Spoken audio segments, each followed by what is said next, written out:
കഴിഞ്ഞ 2 വർഷത്തിന് മുന്നാടി ഇവിടെ കടന്നു വരുവാനായിട്ട് സഹായിച്ചു. గడిచిన 2 సంవత్సరాల క్రితము ఇక్కడికి రావటానికి దేవుడు తన యొక్క సహాయాన్ని ఇచ్చున్నారు. ഞങ്ങൾക്കത് വളരെ അനുഗ്രഹമായിരുന്നു. ఆ సమయం మాకు చాలా ఆశీర్వాదకరంగా ఉన్నది. വീണ്ടും ഒരു പ്രാവശ്യം കൂടെ പാലവഞ്ച ദേശത്തേക്ക് കടന്നു വരുവാൻ ദൈവം സഹായിച്ചു. మరొక పర్యాయము పాల్వంచ దైవజనుల దగ్గరికి సంఘం ఎదుకు రావటానికి దేవుడు సహాయం చేసి ఉన్నాడు. കഴിഞ്ഞ പ്രാവശ്യം ഞങ്ങൾ വന്ന് വിവിധ ഗ്രാമങ്ങളിൽ യാത്ര ചെയ്യുവാനും గడిచినసారి వచ్చినప్పుడు వివిధ గ్రామాలకు వెళ్ళి ప్రయాణం చేస్తూ పరిచర్య చేయడానికి ദൈവം സഹായിച്ചു. దేవుడు సహాయం చేసి ఉన్నాడు. ഈ പ്രാവശ്യം ഞങ്ങൾക്ക് 4 പേർക്ക് വീണ്ടും കടന്നു വരുവാൻ സ്വർഗ്ഗത്തിലെ ദൈവം ഞങ്ങളെ സഹായിച്ചു. ఈసారి మేము నలుగురముగా దేవుని యొక్క సాన్నిధ్యంలో రావటానికి పరలోకపు దేవుడు మాకు సహాయం చేస్తున్నాడు.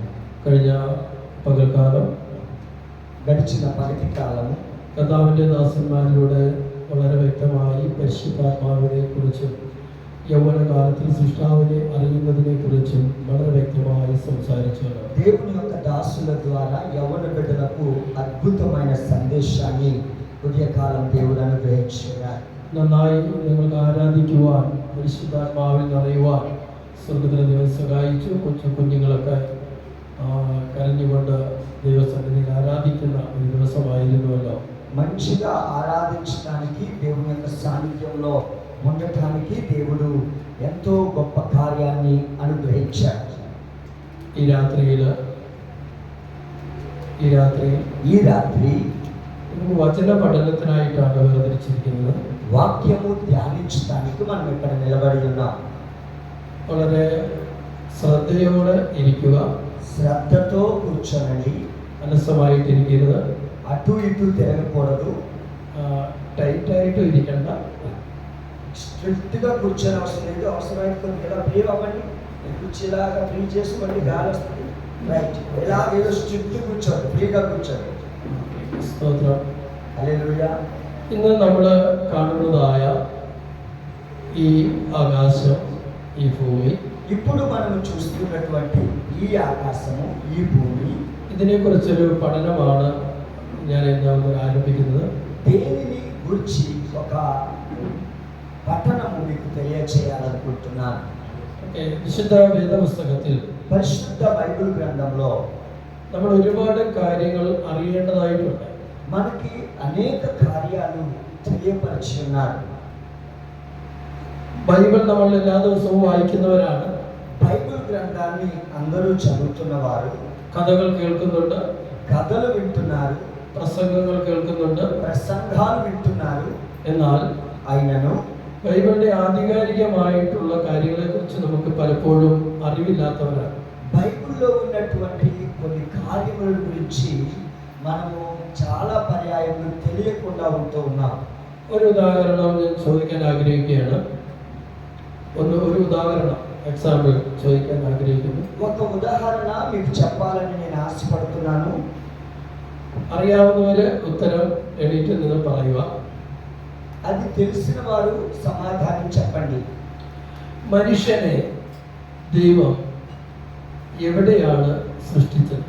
మనుష్యుని దేవుడు ఎక్కడ సృష్టించాడు? ആർക്കെങ്കിലും പറയാൻ പറ്റുമോ? ఎవరైనా చెప్తారా? മനുഷ്യനെ దేవుడు ఎక్కడ సృష్టించాడు? എവിടെ സൃഷ്ടിച്ചു? ఎక్కడ సృష్టించాడు? ഉറക്കെ പറയാം. గట్టిగా చెప్పండి. ఎవరైనా, ఎవరికి తెలిసినా చెప్పచ్చు. എവിടെയാ? ఎక్కడ సృష్టించాడు? മനുഷ്യനെ ദൈവം എവിടെ സൃഷ്ടിച്ചു? మనుష్యుని దేవుడు ఎక్కడ సృష్టించాడు?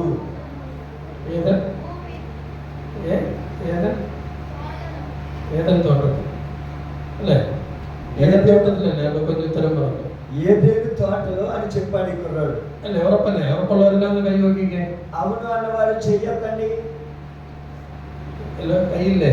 అందరికి చేతులు లేవా? ഏതൻ തോട്ടത്തിൽ മനുഷ്യനെ ദൈവം സൃഷ്ടിച്ചു എന്ന് ഉറപ്പുള്ളവർ കൈപോക്കുക. ఏదేను తోటలో మనుష్యుని దేవుడు సృష్టించాడు అని నమ్మిన వారు చెయ్యకండి. കൈ എടുത്താ ఇక్కడ కాదు, ധൈര്യമായിട്ട് വരുത്തിക്കാം. നിങ്ങൾക്ക് അറിയാവുന്ന ధైర్యంగా. ഓക്കെ. സ്തോത്രം. നമുക്ക് ഈ മനുഷ്യനെ ദൈവം ഏതെങ്കിലും సృష్టించుട്ടുണ്ടോ എന്ന് നമുക്ക് బైబిల్లోనే ചോദിക്കാം. ఈ మనుష్యుని దేవుడు ఎక్కడ సృష్టించారో బైబిల్ ద్వారా తెలుసుకుందాం. బైబిల్ కైలుള്ളവരെ തുറക്കുക. బైబిల్ చేతిలో ఉన్నవారు తెరవండి. ఉల్పత్తి పుస్తకం ఆది కాండము 2వ అధ్యాయము. ఆది కాండము 2వ అధ్యాయము 7వ వాక్యం ഒന്നുറക്കെ വായിച്ചു. നിങ്ങളുടെ ഭാഷയിൽ തന്നെ വായിച്ചു. 7వ వాక్యము ఒకరు చదవండి. దేవుడైన యెహోవా నేలమంటితో నరుని నిర్మించి వాని నాసికారంధ్రములలో జీవవాయువును ఊదగా నరుడు జీవాత్మాయును. ఎక్కడ సృష్టించు? ఎక్కడ సృష్టించాడు ఆయన? മണ്ണിലെ. മനുഷ്യനെ ദൈവം സൃഷ്ടിച്ചതിന് ശേഷമാണ് ഒരു ഏദൻ തോട്ടം ഉണ്ടാക്കുന്നത് അല്ലേ? మనుష్యుని దేవుడు సృష్టించిన తరువాత ఏదెను తోట ఉంది. ഉറപ്പല്ലേ? അവന് గుర్తుందా? ബൈബിളിൽ അങ്ങനെ തന്നെയല്ലേ കിടക്കുന്നേ? ബൈബിളിൽ അങ്ങനെ തന്നെയല്ലേ എഴുതിയിരിക്കുന്നേ? బైబిల్లో అలాగే రాయబడి ఉందా? ആണോ? നിങ്ങളുടെ ബൈബിളിൽ അങ്ങനെയാണോ? మీ బైబిల్లో అలాగే రాయబడి ఉందా? ഒന്ന് ആൻസർ പറഞ്ഞേ. ఆన్సర్ చెప్పండి. അപ്പം മനുഷ്യനെ ദൈവം സൃഷ്ടിച്ചത് ഏദൻ തോട്ടത്തിലാണോ? దేవుడు మనుష్యుని సృష్టించినది ఏదెను తోటలోనా? ആണോ? അല്ല. മനുഷ്യനെ ഭൂമിയിൽ ദൈവം സൃഷ്ടിച്ചിട്ട് దేవుడు మనుష్యుని భూమి మీద సృష్టించాడు. అనంతరం അതിനുശേഷം ఆ తరువాత ഒരു ഏദൻ തോട്ടം നട്ടുണ്ടാക്കി. ఒక ఏదెను తోటను ఏర్పాటు చేసి ఉన్నాడు. അതിനുശേഷം മനുഷ്യനെ അവിടെ ആക്കി. ఆ తరువాత మనుష్యుని ఏదెను తోటలో దేవుడు పెట్టాడు. ഉറപ്പല്ലേ? అర్థమైందా? അപ്പൊ നമ്മൾ എത്ര പ്രാവശ്യം ഇത് വായിച്ചിട്ടുണ്ട്? మనము ఎన్ని సార్లు ఇది చదివి ఉన్నాము? നമ്മളെപ്പോഴും ഏദൻ തോട്ടത്തിൽ മനുഷ്യനെ സൃഷ്ടിച്ചു എന്ന് നമ്മൾ പറയാറുണ്ട്. మనము ఇప్పటికీ కూడా ఏదెను తోటలో మనుష్యుని దేవుడు సృష్టించాడని చెప్పేవారు ఉన్నారు. ശരിയല്ലേ? అవునా కాదా? അപ്പോ ബൈബിളിൽ പറഞ്ഞിരിക്കുന്ന ഒരുപാട് సత్యങ്ങൾ നമുക്ക് അറിയാതെ പോകുന്നു. అలాగైనట్లయితే బైబిల్ చెప్తున్న అనేక సత్యాలు మనకి తెలియకుండా ఉంటున్నాయి.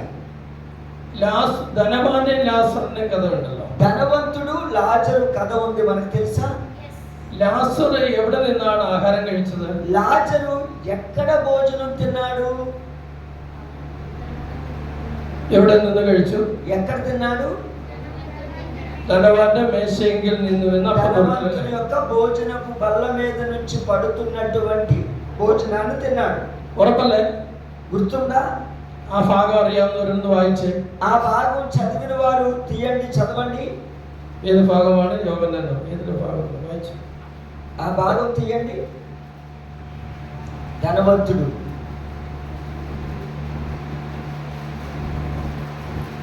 హల్లెలూయా, హల్లెలూయా, హల్లెలూయా. എടുത്തോ? കിട്ടിയോ? വാക്യം കിട്ടിയോ? చూసారా?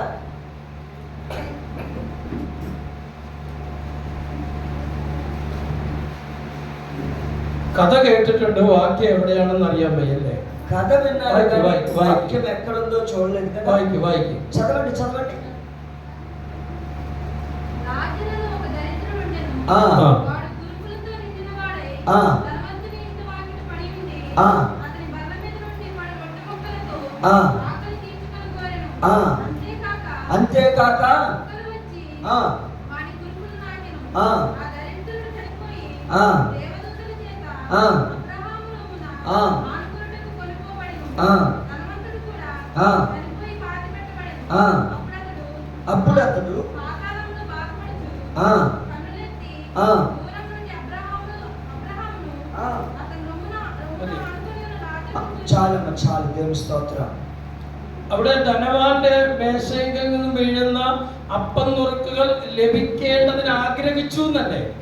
ధనవంతుని యొక్క భోజనపు బల్ల దగ్గర పడుచున్నటువంటి భోజనము తినాలని ఆశపడి ఉన్నాడా లేదా? കിട്ടിയെന്ന് എഴുതിയിട്ടുണ്ടോ? అక్కడ భోజనం దొరికిందని చెప్పాడా? చదవమ్మా. ഉണ്ടോ? ധനവാന്റെ മേശയിൽ നിന്നും വീഴുന്ന അപ്പം നുറുക്കുകൾ ലഭിക്കേണ്ടതിന് ఆగ్రహించు. ధనవంతుని యొక్క భోజనపు బల్ల మీద నుంచి పడుతున్నటువంటి ఆ రొట్టెలు తినుట కొరకై ఆశించి ఉన్నాడు అని రాయబడిందా? കിട്ടിയോ? అలాగే రాయబడిందా? అమ్ములు കിട്ടിയോ? తీర్చుకొన కోరాడు, ఆకలి తీర్చుకొన కోరెను అని ఉందా లేదా? കിട്ടിയില്ല. Yes kitty. ఆగ్రహించు എന്നല്ലേ കിടക്കുന്നത്? యా ఆగ్రహించు. ఆయన ఆశపడ్డాడు, అవునా కాదండి?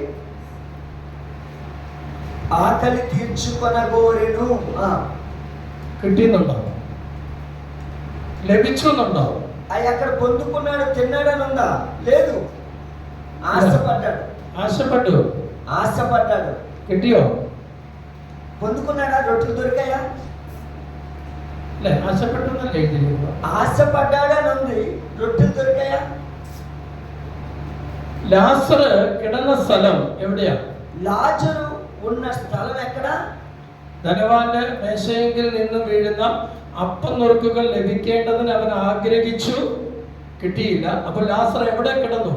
ధనవంతుని యొక్క భోజనపు బల్ల మీద నుంచి పడేటువంటి ఆ రొట్టె ముక్కలతో ఆయన ఆకలి తీర్చుకొనడానికి ఆశపడ్డాడు. కానీ అలాగ ఆశపడినప్పుడు ఎక్కడ ఉన్నాడు లాజరు? ലാസറിന്റെ വ്രണങ്ങൾ നായ്ക്കൾ നക്കിക്കൊണ്ടിരുന്നു. లాజరు యొక్క ఆ చేతులు కాళ్ళ యొక్క గాయములను కుక్కలు నాకుతున్నాయి. അപ്പോൾ ലാസർ എവിടെ കിടക്കും? అప్పుడు లాజరు ఎక్కడ పడుకొని ఉన్నాడు? Road side. ധനവാന്റെ മേശയെങ്കിൽ നിന്ന് വീഴുന്ന അപ്പം നുറുക്കുകൾ കൊണ്ട് കളയുന്ന സ്ഥലം. ఆ అర్థం ఏమిటి అంటే ధనవంతుని యొక్క భోజనపు బల్ల మీద నుంచి పడిపోయిన ఆ చెత్త అంతా వేసేటువంటి స్థలంలో పడుకొని ఉన్నాడు. അവിടെ നായുണ്ട്, ഡോഗുണ്ട്. అక్కడ కుక్కలు ఉన్నాయి.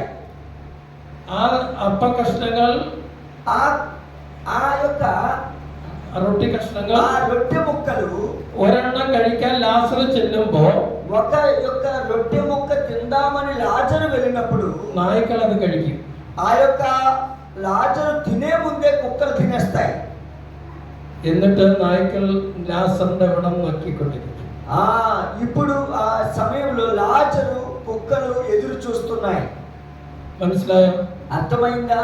നമ്മൾ പെട്ടെന്ന് പറയും ലാസറിന്റെ ധനവാന്റെ മേശയുടെ താഴെ കിടക്കുകയാണ് ലാസർ എന്ന് വിചാരിക്കും. మనం వెంటనే ఏం చెప్తామంటే లాజరు ఆ యొక్క భోజనపు బల్ల దగ్గర ఉన్నాడు, ఆ ధనవంతుని భోజనపు బల్ల దగ్గర ఎప్పుడు పడతదా తిందాము అని అనుకుంటాం.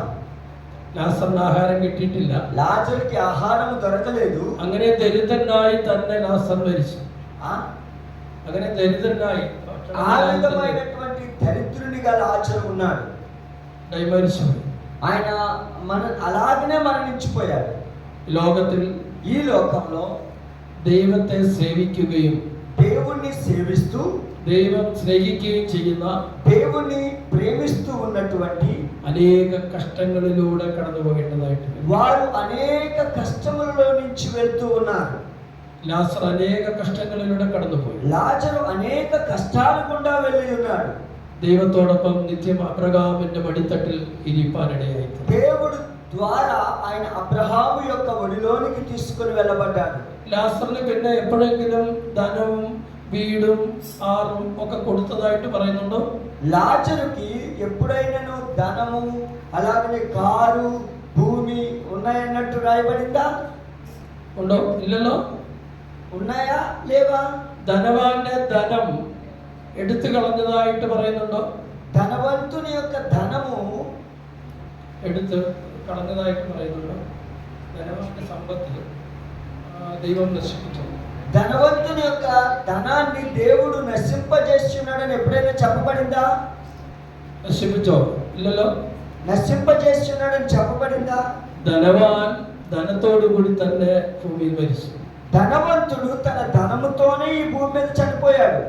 ഈ ലോകത്തിന്റെ മക്കൾ, ఈ లోకములో ఉన్నటువంటి ప్రజలు ഈ ലോകത്തിന്റെ സകല സുഖ സൗകര്യങ്ങളും അനുഭവിച്ച് ഭൂമിയിൽ നിന്ന് പോകും നിത്യമായ നരകത്തിലേക്ക്. ఈ లోకంలో ఉన్నటువంటి సకల సౌభాగ్యములు అనుభవించినప్పటికీ నరకంలోకి వెళ్తారు.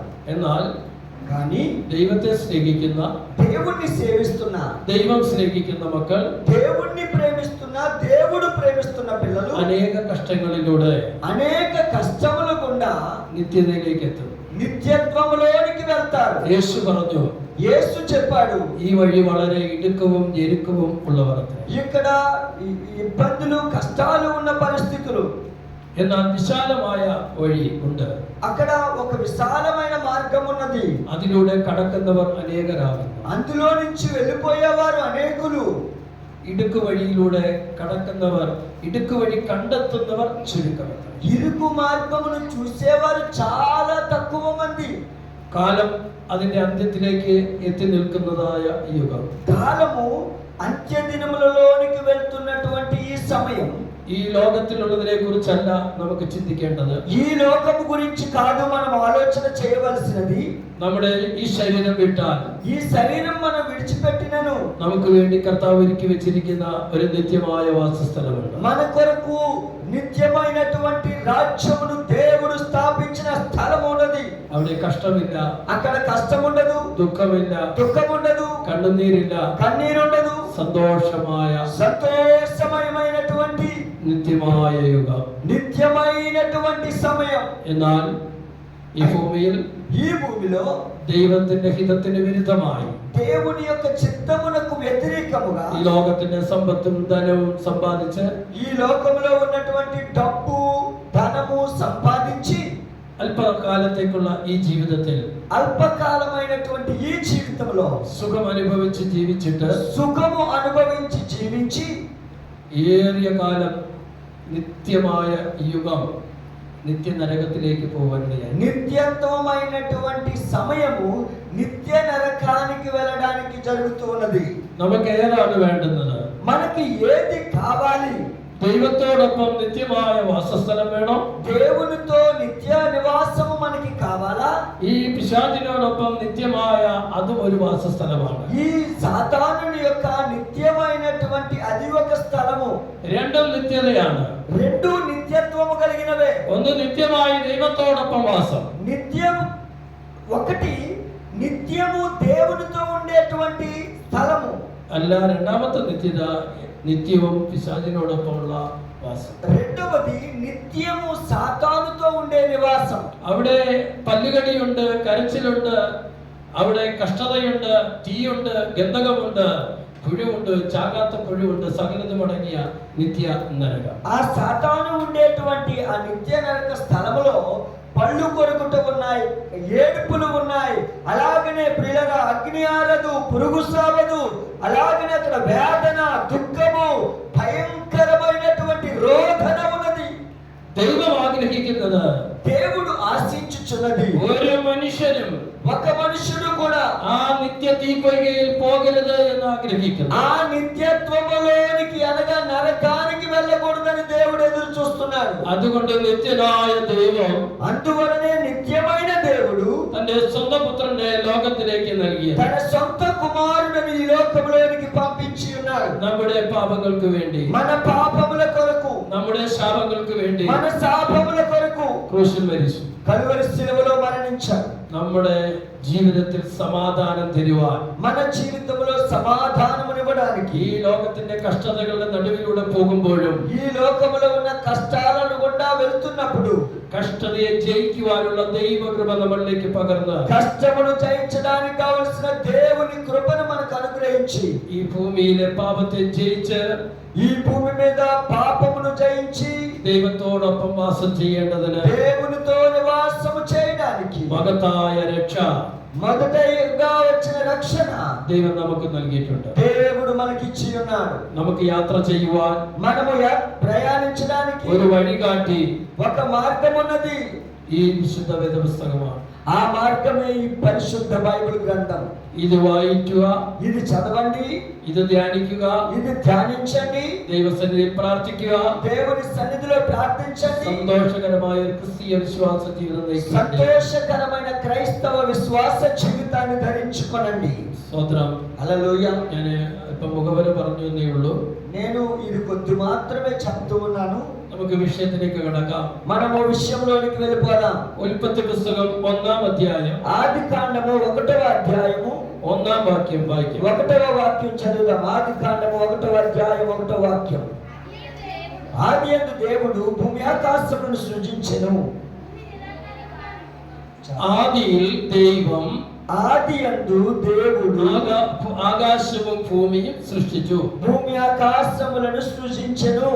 അപ്പോൾ ഈ പുസ്തകത്തിലെ ഫസ്റ്റ് ആദിയിൽ എന്ന വാക്ക് ఈ గ్రంథములో ఉన్నటువంటి ఆదియందు అనేటువంటి పదము ഈ ആദിയിലേക്കാളും ఈ ఆదిని చూస్తున్నాము. ഒരുപാട് പഴക്കമുള്ള മറ്റൊരു ആദിയെ കുറിച്ച് പുസ്തകം പറയുന്നുണ്ട്. ఈ యొక్క అనేకమైనటువంటి ఉన్నటువంటి పదాలు ఆదిని గురించి చెప్పబడ్డాయి. അത് ഏത് ആദിയിലാണ്, ఎవిടെയാണ് കിടക്കുന്നത് അറിയാമോ? ఆ యొక్క ఆదియందు అనేటువంటి పదాలు ఎక్కడెక్కడ ఉన్నాయో తెలుసా? ഏത് പുസ്തകത്തില് ആദിയിൽ എന്ന് തുടങ്ങുന്ന బైబిల్ గ్రంథంలో ఆదియందు అనే మాటతో ప్రారంభమవుతున్నటువంటి పదాలు ఎక్కడున్నాయి? മറ്റൊരു പുസ്തകമുണ്ട്. మరొక పుస్తకం ఉన్నది. ഏതാണെന്നറിയാം? ఏ పుస్తకమో తెలుసా? യോഹന്നാൻ എഴുതിയ സുവിശേഷത്തിൽ యోహాను శుభవార్త 1వ అధ్యాయం 1వ వాక్యం. ആദിയിൽ ఆదియందు വചനമുണ്ടായിരുന്നു. వాక్యము ఉండెను, వాక్యము దేవుడై ఉండెను. അപ്പോൾ ഉൽപ്പത്തി പുസ്തകത്തിൽ കിടക്കുന്ന ആദിയേക്കാളും ఆ యొక్క ఆది కాండములో ఉన్నటువంటి ఆదియందు പഴക്കമുള്ള മറ്റൊരാദിയാണ് మరొక ఆదియందు అనేటువంటి మాట ఉన్నటువంటి യോഹന്നാൻ എഴുതിയ സുവിശേഷത്തിലെ యోహాను రాసినటువంటి సువార్తలో ആകാശവും ഭൂമിയും ഉണ്ടാക്കുന്നതിന് മുൻപേ, ఆకాశము భూమిని కలుగ చేయక ముందే ആദിയിൽ വചനം ഉണ്ടായിരുന്നു. ఆదియందు వాక్యము ఉండెను. വചനം ഉണ്ടായിരുന്നു. వాక్యము ఉండెను. ഉണ്ടായി എന്നല്ല, ఉంటుంది కాదు, ഉണ്ടായിരുന്നു. ఉన్నది. యోహాను യേശുവിനെ കുറിച്ച് അന്വേഷിക്കാൻ പോയതാണ്. యేసును గురించి అన్వేషించడానికి వెళ్ళాడు. പോയി వెళ్ళి ഈ ലോകം ഉണ്ടാകുന്നതിന് മുൻപ്, ఈ లోకము ఉండక ముందే, ഈ ആകാശം ഉണ്ടാകുന്നതിന് മുൻപ് ఈ ఆకాశము లేక ముందే യേശു ഉണ്ട്. యేసు ఉన్నాడు. അത് യോഹന്നാൻ പറയുന്നു, ആദിയിൽ വചനം ഉണ്ടായിരുന്നു. అందుకే యోహాను చెప్తున్నాడు, ఆదియందు వాక్యము ఉండెను. അപ്പൊ ദൈവത്തിന്റെ ഉത്ഭവത്തെ കുറിച്ച് നമുക്ക് കണ്ടെത്തുവാൻ കഴിയില്ല. అప్పుడు దేవుని యొక్క ഉത്ഭവത്തിൽ ప్రారంభమును గురించి మనం చూడలేము. മനുഷ്യന് കണ്ടെത്തുവാൻ കഴിയുകയില്ല. మనుష్యుడు అది చూచుటకు సాధ్యము కాదు. മനുഷ്യൻ കണ്ടെത്താൻ പോകുന്നതിനനുസരിച്ച് അവിടെ എല്ലാം യേശുണ്ട്. మనుష్యుడు అలాగా ఎతుకుకుంటూ ఎక్కడ దేవుడు ఆరంభం అనే చూసుకుంటూ వెళ్తే ప్రతి స్థలములోనూ యేసయ్య ఉన్నాడు. അതുകൊണ്ടാണ് യോഹന്നാൻ പറയുന്നത് ആദിയിൽ വചനം. అందువలననే యోహాను చెప్తున్నాడు, ఆదియందు వాక్యం ఉండెను అని. അവിടെ മുതൽ നമ്മൾ താഴോട്ട് വായിക്കുമ്പോൾ యేసుక్రీస్తుവിന്റെ ഉത്ഭവം వരെ നമുക്ക് അവിടെ വായിക്കാൻ കഴിയും. అక్కడ మనము అలాగ చదువుకుంటూ వస్తే యేసు ప్రభువారు ఎలాగ శరీరధారి అయి ఉన్నారో అది రాయబడితే మనం చూస్తాం. അപ്പോൾ നമുക്ക് ദൈവത്തെ അന്വേഷിച്ച് കണ്ടുപോകേണ്ടതിന്റെ ആവശ്യമില്ല. అప్పుడు మనము దేవుని అన్వేషించి ఆయనను చూచుటకు సాధ్యం కాదు. ദൈവം ഉണ്ട്. దేవుడు ఉన్నాడు. നമ്മൾ എവിടെ ചെന്നാലും അവിടെ ദൈവം ഉണ്ട്. మనము ఎక్కడికి వెళ్ళినను అక్కడ దేవుడు ఉన్నాడు. പാതാളത്തിൽ ചെന്നാലും ഉണ്ട്. పాతాళంలోకి వెళ్ళినను అక్కడ ఉన్నాడు. സമുദ്രത്തിന്റെ ആഴങ്ങളിൽ ഇറങ്ങിയാലും ഉണ്ട്. సముద్ర భూగర్భంలోకి వెళ్ళినా అక్కడ ఉన్నాడు. സ്വർഗ്ഗത്തിൽ കയറിയാൽ അവിടെ ഉണ്ട്. పరలోకానికి వెళ్ళినా అక్కడ దేవుడు ఉన్నాడు. അവിടെ എല്ലാം നമ്മുടെ യേശു ഉണ്ട്. ప్రతి స్థలమునందు మన యేసు ఉన్నాడు. ഈ വലിയ యేసు, ఈ యొక్క యేసు ഇന്ന് നമ്മുടെ ഉള്ളിലുണ്ട്. ఈ రోజు మన హృదయంలో కూడా ఉన్నాడు. നമ്മോട് കൂടെയുണ്ട്. మనతో కూడా ఉన్నాడు. നാം സങ്കടപ്പെടുമ്പോൾ നമ്മുടെ അടുത്തിരുന്ന് നമ്മെ ആശ്വസിപ്പിക്കും. మనము వేదన పడుతున్నప్పుడు, మనం బాధపడుతున్నప్పుడు ఆయన దగ్గరికి వచ్చి ఆదరిస్తాడు. നാം പ്രതികൂലങ്ങളിൽ അകപ്പെടുമ്പോൾ നമ്മെ അവിടുന്ന് സുരക്ഷിതമായി രക്ഷിക്കും. మనము ప్రతికూలతలోనికి వెళ్తున్నప్పుడు ఆయన మనల్ని సురక్షితముగా కాపాడుతాడు. ഈ യേശുവിനെ കുറിച്ച് നാം അറിയണം. ఈ యేసును గురించి మనం తెలుసుకోవాలి. യേശുവായ ചരിത്രം നാം അറിയണം. యేసు యొక్క చరిత్ర మనం తెలుసుకోవాలి. മനുഷ്യൻ ആരാണെന്ന് അറിയണം. మనుషులు ఎవరో తెలుసుకోవాలి. മനുഷ്യനും ദൈവവും തമ്മിലുള്ള ബന്ധം എന്താണെന്ന് അറിയണം. మనుషుడు మరియు దేవునికి ఉన్న బంధం ఏమిటో తెలుసుకోవాలి. നമ്മളെ പോലുള്ള ചെറിയ ഈ മനുഷ്യരെ തേടി మనల్ని పోలిన ఒక చిన్న మనుషుని కొరకు ഈ സ്വർഗത്തിലെ മഹിമകൾ വിട്ടറിഞ്ഞ് താഴെ വരെ పరలోకపు మహిమను విడిచి ఆయన ఈ భూమి మీదకే వచ్చేసాడు. നമ്മളിൽ എന്ത് യോഗ്യതയാണ്? మనము ఏ యోగ్యత కలిగిన వారము? അപ്പോൾ നാം അറിയാത്തൊരു യോഗ്യത നമ്മളിലുണ്ട്. మనకు తెలియని యోగ్యత మనలో ఉంది. അത് ദൈവത്തിന് അറിയാം. అది దేవునికి తెలుసు. അത് നമുക്കറിയണം. అది మనకి తెలియాలి. എങ്കിൽ മാത്രമേ നമുക്ക് ദൈവത്തെ സ്നേഹിക്കുവാനായിട്ട് പറ്റൂ. అప్పుడు మాత్రమే మనకు దేవుని ప్రేమించటం సాధ్యమవుతుంది. നമ്മൾ ചിന്തിച്ച് നോക്കിക്കേ, നമ്മളെ രക്ഷിക്കാൻ നമ്മൾ എന്ത് നന്മയാണുള്ളത്? మనము ఆలోచిస్తూ ఉంటాం, మనం రక్షణ పొందినప్పుడు రక్షించటం వలన ఏమి మేలు కలుగుతుంది అని ఆలోచిస్తుంటాం. അപ്പോ മനുഷ്യനെ ദൈവം സൃഷ്ടിക്കുന്നതിന് മുൻപേ, అప్పుడు దేవుడు మనుష్యుని సృష్టింపక ముందే, അതിനു മുന്നമേ മറ്റൊരു സൃഷ്ടിയെ ദൈവം സൃഷ്ടിച്ചിരുന്നു. మనుష్యుడిని దేవుడు సృష్టించక ముందే దేవుడు మరి ఒక సృష్టిని చేశాడు. അത് മനുഷ്യനല്ല, అది మనుషుడు కాదు, ദൈവത്തിന്റെ ദൂതന്മാരായിരുന്നു. దేవుని దూతలను సృష్టించాడు. അപ്പൊ പിന്നെ എന്തിനാണ് മനുഷ്യനെ ദൈവം സൃഷ്ടിച്ചത്? మరి ఎందుకు దేవుడు మనుష్యుని సృష్టించాడు? നമ്മളെ പോലുള്ള മനുഷ്യരെ ദൈവത്തിന് എന്തിനാണ് ആവശ്യം? మనలను పోలిన మనుషులు దేవునికి ఏమి అవసరము? ഈ അനുസരണം കെട്ട നമ്മളെ, ఈ యొక్క సమాధానం పొందుకోటకై നമ്മളെ ദൈവത്തിന് എന്തിനാ? మనము దేవునికి అవసరం ఏముంది? അപ്പൊ ദൈവത്തിന് നമ്മളെ കുറിച്ച് ഒരു ഉദ്ദേശമുണ്ട്. మన కొరకై దేవునికి ఒక ఉద్దేశం ఉన్నది. അതെന്താണെന്ന് നാം അറിയണം. అది ఏమై ఉన్నదో మనం తెలుసుకోవాలి. നമ്മൾ വിചാരിക്കുന്നത് പോലെ మనము అనుకుంటున్న రీతిగా നമ്മളെ അമേരിക്ക കൊണ്ടുപോകാനും మనల్ని అమెరికాకి తీసుకుని వెళ్ళాలి, യുകെക്ക് കൊണ്ടുപോകാനും యూకేకి తీసుకువెళ్ళినను ഇവിടെയൊക്കെ കൊണ്ടുപോകാനല്ല കർത്താവ് നമ്മെ തിരഞ്ഞെടുത്തത്. యేసయ్య ఇక్కడ తీసుకొచ్చినది అక్కడికి తీసుకొని వెళ్ళడానికి కాదు. ഈ ഭൂമിയിൽ നാം എവിടെ പോയി നിന്നാലും, ఈ భూమి మీద మనము ఎక్కడికి వెళ్ళినప్పటికీ അത് വാഗ്ദത്തമല്ല. అది వాగ్దానము కాదు. വാഗ്ദത്തം ഒന്നേ ഉള്ളൂ. వాగ్దానం ఒకటే ఒకటి ఉన్నది. കർത്താവ് പറഞ്ഞു, యేసయ్య చెప్పాడు, നിങ്ങളുടെ ഹൃദയം കലക്കി പോകരുത്. నీ హృదయమును కలవరపరచనీయకుడి. എന്റെ പിതാവിന്റെ ഭവനത്തിൽ അനേക വാസസ്ഥലങ്ങൾ, నా తండ్రి ఇంటిలో మీకు అనేక నివాస స్థలములు ఉన్నాయి. ഞാൻ അവിടെ പോയി నేను అక్కడికి పోయి మీ కొరకు స్థలమును సిద్ధపరచెదను. മടങ്ങി വരും. మరలా తిరిగి వస్తాను. നിങ്ങളെ ഞാൻ കൊണ്ടുപോകും. నేను మిమ్మల్ని తీసుకొని పోతాను. ഇതാണ് വാഗ്ദത്തം. ఇది దేవుని వాగ్దానం. ഈ ഭൂമിയിൽ നമ്മെ എവിടെയും കൊണ്ടുപോയി നിർത്തുന്നത് വാഗ്ദത്തമല്ല. ఈ భూమి మీదకి మనల్ని దేవుడు ఎక్కడికి తీసుకొని వెళ్ళినది వాగ్దానం కాదు. ഈ ഭൂമി നമ്മെ എവിടെ നിന്നാലും ഭൂമിയെ ദൈവം കത്തിക്കും. ఈ యొక్క భూమి మీద మనం ఎక్కడ ఉన్నప్పటికీ దేవుడు ఈ భూమిని నశింపజేస్తాడు. ഈ ഭൂമിയെ തീക്കിരയാക്കാൻ കർത്താവ് വെച്ചിരിക്കുകയാണ്. ഈ ഭൂമിയെ ఈ భూమి అగ్నికి అప్పచెప్పబడుతుంది. അപ്പൊ എവിടെ പോയി നിന്നാലും നമ്മൾ കത്തും. ఎక్కడికి పోయినను మనము అగ్నితో కాల్చబడతాం.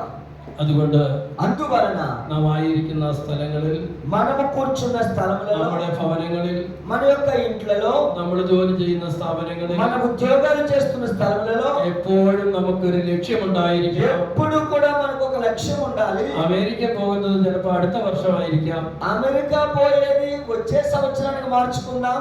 ചിലപ്പോൾ ഒരു അടുത്ത ആഴ്ചയായിരിക്കാം. ఇంకా కొన్ని పనులు వచ్చే వారానికి మార్చుకుందాం. എന്നാൽ മനുഷ്യന്റെ ഇഹലോകത്തിലെ യാത്ര എപ്പോഴാണെന്ന് പറയുവാൻ കഴിയത്തില്ല. కానీ మనుషుని యొక్క ఇహలోక యాత్ర ఎప్పుడు అనేది చెప్పుట ఎవరికి సాధ్యం కాదు.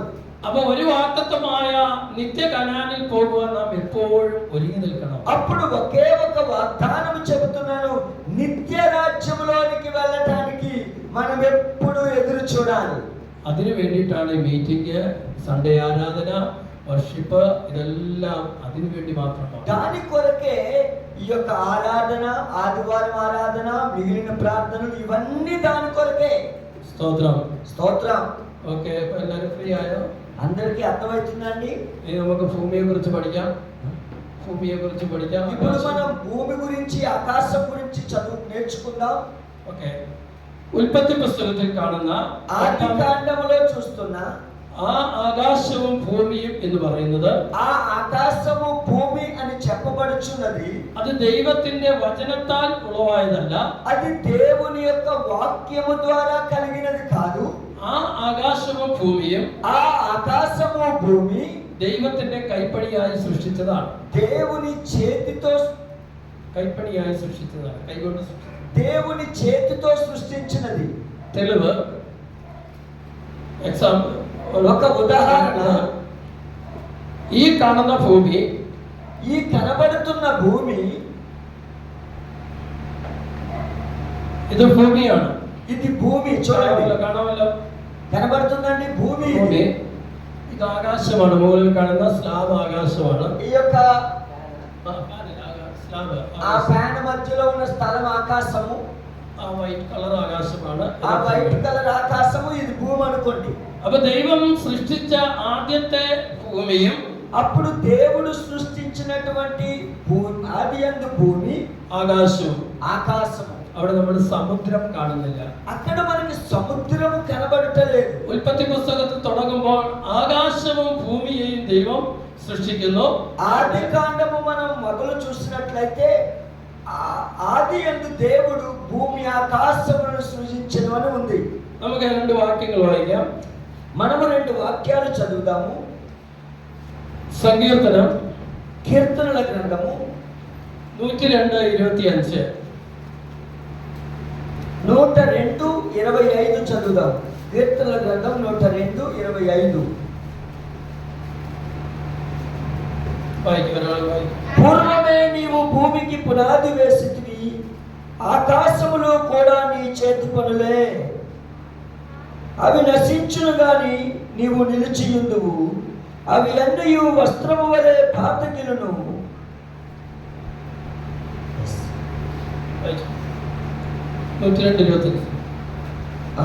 పూర్వమే నీవు భూమికి పునాది వేసి പൂർവകാലത്ത് നീ ഭൂമിക്ക് അടിസ്ഥാനം ഇട്ടു. పూర్వమే నీవు భూమికి పునాది వేసితివి, ആകാശം നിന്റെ കൈകളുടെ പ്രവൃത്തിയായിരുന്നു. ఆకాశములు నీ చేతి పనులే. സ്തോത്രം, హల్లెలూయా, സ്തോത്രം. హల్లెలూయా. വളരെ ശ്രദ്ധിച്ചിരിക്കണം. జాగ్రత్తగా వినండి, బయట ఉన్న వారు లోనకి రండి. സ്തോത്രം. జాగ్రత్తగా వినండి, బయట ఉన్న వారు లోనకి రండి. നമ്മൾ ഇന്ന് കാണുന്നതായ ഈ ഭൂമിയെ, మనకి కనబడుచున్నటువంటి ఈ భూమి ദൈവം ഉണ്ടാക്കിയത്, దేవుడు సృష్టించినది. ഉൽപ്പത്തി പുസ്തകം 1-ാം അധ്യായം ఆది కాండము 1వ అధ్యాయము അതിന്റെ 11-ാമത്തെ 7-ാം വാക്യം മുതൽ വായിച്ചു. ఆది కాండము 1వ అధ్యాయము 7వ వాక్యం చూడండి. 6వ వాక్యం.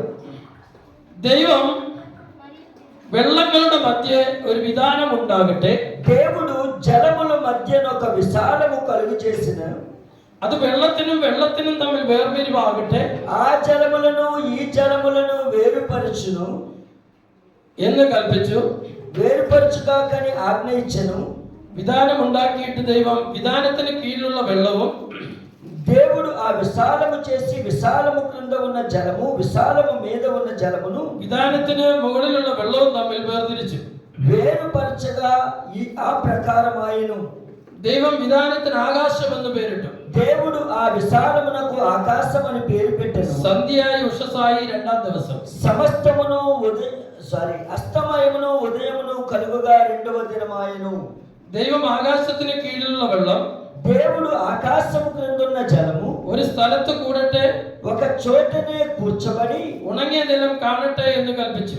ఆరిన నేల కనపడునుగా కని ఆజ్ఞ ఇయ్యగా അങ്ങനെ സംഭവിച്ചു. ఈ ప్రకారం ఆయను. ഉണങ്ങിയ നിലത്തിന് ഭൂമി എന്നും, దేవుడు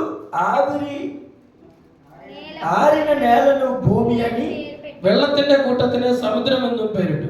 జలరాశికి సముద్రం అని పేరు పెట్టెను. നോക്കിക്കേ, జాగ్రత్తగా వినండి. 3-ാം ദിവസമാണ് നമ്മൾ ഇന്ന് കാണുന്ന ഈ വിധാനം ഉണ്ടാക്കിയിട്ട് വിധാനം എന്ന് പേരിടുന്നു. അത് വെള്ളത്തിനും വെള്ളത്തിനും മീതെ విధానం എന്ന് పేరిട്ടു. 3వ దినమున భూమిని జలములను వేరుపరిచి పైనున్న దానికి ఆకాశమని క్రిందున్న దానికి భూమి అని పేరు పెట్టెను. ഉണങ്ങിയ നിലത്തിന് ഭൂമി എന്ന് പേരിട്ടു. ఆ కింద ఉన్న దానికి భూమి అని పేరు పెట్టెను. വെള്ളത്തിന്റെ കൂട്ടത്തിന് സമുദ്രം എന്ന് പേരിട്ടു. ఆ నీరు ఉన్న భాగానికి సముద్రం అని పేరు పెట్టెను. മൂന്നാം ദിവസമാണ്. 3వ రోజు. അപ്പോ ഒന്നാം ദിവസം ആ കാണുന്ന ഭൂമി, ഒന്നാം ദിവസത്തെ നമ്മൾ കണ്ടു, ആ ആകാശവും ഭൂമിയും. అప్పుడు ఆ కనబడుతున్నటువంటి ఆ మొదటి రోజు ఉన్న ఆ ఆకాశము ఆ భూమి അത് പാഴും ശൂന്യമായി കിടക്കുന്നത് നമുക്ക് കാണാൻ കഴിയുന്നുണ്ട്. പാഴും ശൂന്യമായി. ഒന്നാം അധ്യായം, രണ്ടാം అది భూమి నిరాకారముగా శూన్యముగా ఉండెను, చీకటి అగాధ జలముల పైన కమ్మి ఉండెను. അപ്പോ ഒന്നാമതായി ദൈവം സൃഷ്ടിച്ച ആകാശവും ഭൂമിയും అప్పుడు మొదటిదైనటువంటి దేవుడు సృష్టించిన ఆకాశము భూమి അത് പാഴായും ശൂന്യമായും പോയിരുന്നു എന്നും అది చీకటిగాను శూన్యముగాను నిరాకారముగాను ఉండినను, അതിനുശേഷം దాని తరువాత മനുഷ്യന് പാർപ്പാൻ വേണ്ടി మనుష్యుని యొక్క పాపము నిమిత్తము ഈ ഭൂമിയെ വീണ്ടും പുനർസൃഷ്ടിക്കുന്നതാണ് നമ്മൾ ഒന്നാം അധ്യായത്തിൽ കാണുന്നത്. ఈ భూమిని పునర్సృష్టి మనకి కనబడుతూ ఉన్నది ఇక్కడ. സ്തോത്രം. హల్లెలూయా. മനസ്സിലാകുന്നുണ്ടോ? అర్థమవుతుందండి మీకు? ശകലം ടൈറ്റാ. ഞാനത് നിങ്ങൾക്ക് കാണിച്ചു തരാം. ఇది నేను మీకు చూపిస్తాను. സ്തോത്രം, സ്തോത്രം. ടെൻഷൻ വിട്ടിരിക്കുക, టెన్షన్ పడి కూర్చోకండి. നമുക്കറിയാം, ഒന്നാമത്തെ അധ്യായത്തിൽ കാണുന്ന ഈ ആകാശവും ഭൂമിയും మనకి తెలుసు మొదటి అధ్యాయంలో కనబడుతున్న ఈ ఆకాశము భూమి ദൈവം പാഴും ശൂന്യമാക്കി കളഞ്ഞിരുന്നു. దేవుడు నిరాకారముగాను శూన్యముగాను ఉంచెను. ഇനി ഞാൻ നിങ്ങളോട് ചോദിക്കട്ടെ, నేను మిమ్మల్ని అడుగుతాను, ഈ ഇതുവരെ മഴ പെയ്തോ?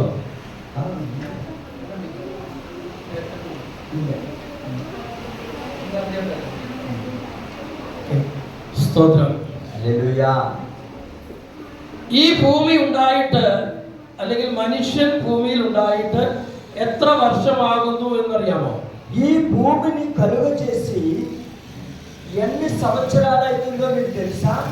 ഈ വിശുദ്ധ വേദപുസ്തകം അടിസ്ഥാനത്തിൽ ఈ పరిశుద్ధ వేద గ్రంథమునందు ఆదాము మొదలుకొని നാം ഇന്ന് വസിക്കുന്നതായ നമ്മൾ വരെ మనము ఇప్పుడు నివసిస్తున్నటువంటి మన వరకు ഏകദേശം 6240 വർഷം മാത്രമേ ആകുന്നുള്ളൂ.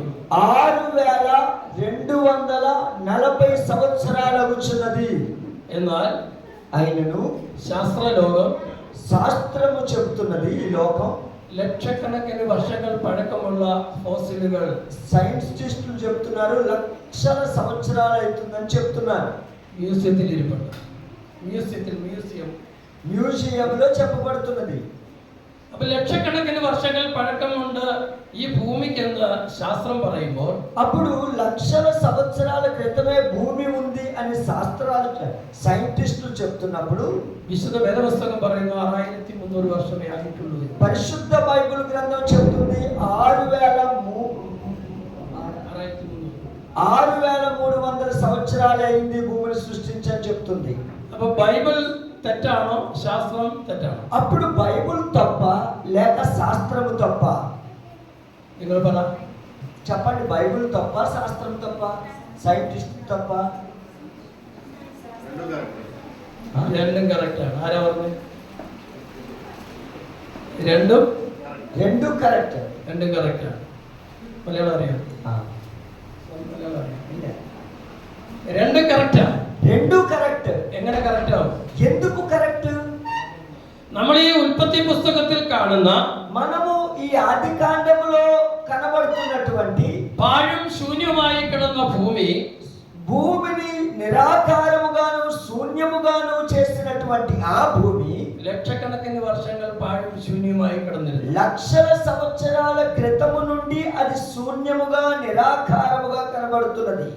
ഇനി നിങ്ങൾക്ക് ഞാൻ ആ ഭൂമി ഉണ്ടായത് ഞാൻ നിങ്ങൾക്ക് കാണിക്കാം. ఆ భూమి ఉన్నదా లేదా అనేది నేను మీకు చూపిస్తాను. ആ ആകാശവും ഭൂമിയും ദൈവം സൃഷ്ടിച്ചിരുന്നത് മനുഷ്യന് വേണ്ടിയിട്ടുണ്ടായിരുന്നു. ఆ ఆకాశము ఆ భూమి దేవుడు సృష్టించినది మనుషుల కొరకు కాదు, ദൈവത്തിന്റെ ദൂതന്മാർക്ക് പാർക്കേണ്ടതിന് വേണ്ടി దేవుని యొక్క దూతలు నివసించుట కొరకై മനോഹരമായ ഒരു ആകാശവും ഭൂമിയും ദൈവം സൃഷ്ടിച്ചിരുന്നു. అందమైనటువంటి ఆకాశము భూమిని దేవుడు సృష్టించాడు. അന്ന് സമുദ്രമില്ലായിരുന്നു. అప్పుడు సముద్రములు లేవు. സ്തോത്രം. യെശയ്യാ പ്രവാചകന്റെ പുസ്തകം യെശയ്യാ ప్రవచన గ్రంథము അതിന്റെ 45-ാം അധ്യായം 45వ అధ్యాయము 18ാം വാക്യം വായിച്ചു. 18వ వాక్యం చదవండి. യെశయ్యా గ్రంథము 45వ అధ్యాయం 18వ వాక్యం. ఆకాశములకు ఆ సృష్టికర్తయైన యెహోవా, ఆ యెహోవాయే దేవుడు.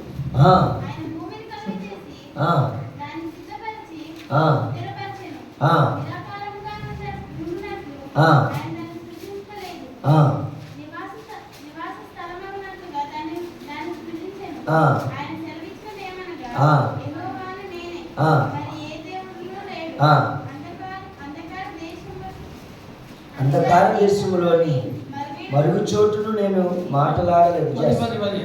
അവിടെ പറഞ്ഞില്ലേ, అక్కడ చెప్పబడింది కదా, ദൈവം പാർപ്പിന് വേണ്ടി അവിടെ പറഞ്ഞു. ആർക്ക് വേണ്ടിയിട്ടാ പാർക്കുവാൻ? എന്തിനാണ് ഭൂമിയിൽ സൃഷ്ടിച്ചിരുന്നത്? దేవుడు ఎందుకు భూమిని సృష్టించాడండి? ദൈവം ആകാശത്തെയും ഭൂമിയെയും നിർമ്മിച്ച് ഉണ്ടാക്കി. దేవుడు ఆకాశమును భూమిని నిర్మించి ఉంచి కలుగు చేస్తున్నాడు. വ്യർത്ഥമായിട്ടല്ല, వ్యర్థంగా కాదు, പാർപ്പിനത്രേ. నివాస స్థలముగా ఉండుటకు, പാർപ്പിനത്രേ. నివాస స్థలముగా ఉండుటకు.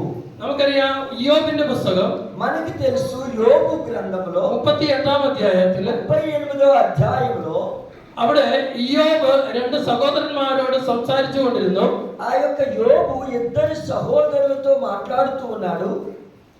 അവസാന ഘട്ടം എത്തിയപ്പോൾ చివరి దశ వచ్చినప్పుడు ഇയ്യോബ് തിരിച്ച് സംസാരിക്കുവാനായിട്ട് തുടങ്ങി. ఈ యోబు చివరిగా తిరిగి మాట్లాడడం మొదలు పెట్టాడు. അപ്പോൾ ദൈവം ഇറങ്ങി വന്നിട്ട് ഇയ്യോബിനോട് ചോദിക്കുന്നു. అప్పుడు దేవుడు దిగి వచ్చి యోబుతో మాట్లాడుతున్నాడు.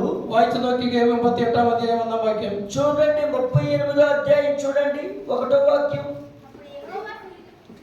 అప్పుడు యెహోవా సుడిగాలిలో నుండి ఇలాగు యోబుకు ప్రత్యుత్తరం ఇచ్చెను, జ్ఞానము లేని మాటలు చెప్పి ఆలోచనను చెరుపుచున్న వీడెవడు? పౌరుషము తెచ్చుకొని నీ నడుము బిగించుకొనుము, నేను నీకు ప్రశ్న వేయుదును, నీవు దానిని నాకు తెలియజేయుము, చెప్పుము. నేను భూమికి పునాదులు వేసినప్పుడు నువ్వు ఎక్కడ నుండివి? ഞാൻ ഭൂമിക്ക് അടിസ്ഥാനം ഇട്ടപ്പോൾ నేను భూమికి పునాదులు వేసినప్పుడు నువ్వు ఎక్కడ? നീ എവിടെയായിരുന്നു? నీవెక్కడ ఉంటివి? അല്ലേ? അപ്പം ഭൂമിക്ക് അടിസ്ഥാനം ഇട്ട് ദൈവം പണിത ഒരു ഭൂമിയെ കുറിച്ച് അവിടെ വെളിപ്പെടുത്തുന്നുണ്ട്. భూమికి పునాది వేసినటువంటి ఒక భూమిని గురించి అక్కడ దేవుడు చెప్తున్నాడు. നമ്മൾ ഇന്ന് കാണുന്ന ഈ ഭൂമി വെള്ളം ഒരു സ്ഥലത്ത് കൂടട്ടെ, ഉണങ്ങിയ നിലം കാണട്ടെ എന്ന് കൽപ്പിച്ചപ്പോൾ ഉണ്ടായതാണ് ഈ ഭൂమి. మనము ఇప్పుడు చూస్తున్న ఈ భూమి నీటిని మరియు భూభాగమును, జలమును, భూమిని వేరు చేసి నీటినేమో సముద్రముగాను భూభాగమునేమో భూమిగాను దేవుడు కలుగు చేశాడు. అది ఈ భూమి. ഇനി ആ ഭൂമിയെ ദൈവം മനോഹരമായി ദൂതന്മാർക്ക് പാർക്കേണ്ടതിന് വേണ്ടി ദൈവം മനോഹരമായി സൃഷ്ടിച്ചു. ഒരാകാശത്തെയും നിർമ്മിച്ചുണ്ടാക്കി. ഈ സമയം നമുക്കിനി കുറച്ച് സമയം ഈ ഭൂമി വിടാം, നമുക്ക് സ്വർഗത്തിലേക്ക് പോവാം. మనము దేవుడు సృష్టించినటువంటి ఈ భూమిని, ఆకాశాన్ని విడిచిపెట్టి మనం ఇప్పుడు కొంత సమయం స్వర్గానికి వెళ్దాం, పరలోకానికి. ഈ മനോഹരമായ ഈ ഭൂമിയെയും ആകാശത്തെയും ദൈവം സൃഷ്ടിച്ചു, ദൂതന്മാർക്ക് പാർക്കേണ്ടതിന് വേണ്ടിയിട്ട് സൃഷ്ടിക്കുന്നു. ആ സമയം സ്വർഗത്തിൽ ഒരു സംഭവം നടക്കുകയാണ്. ఈ భూమి మీద మనోహరమైనటువంటి భూమిని, ఆకాశమును నివసించుటకు సిద్ధపరిచినప్పుడు అదే సమయంలో పరలోకములో ఒక కార్యం జరుగుతున్నది. സ്വർഗത്തിൽ ആരുണ്ട്?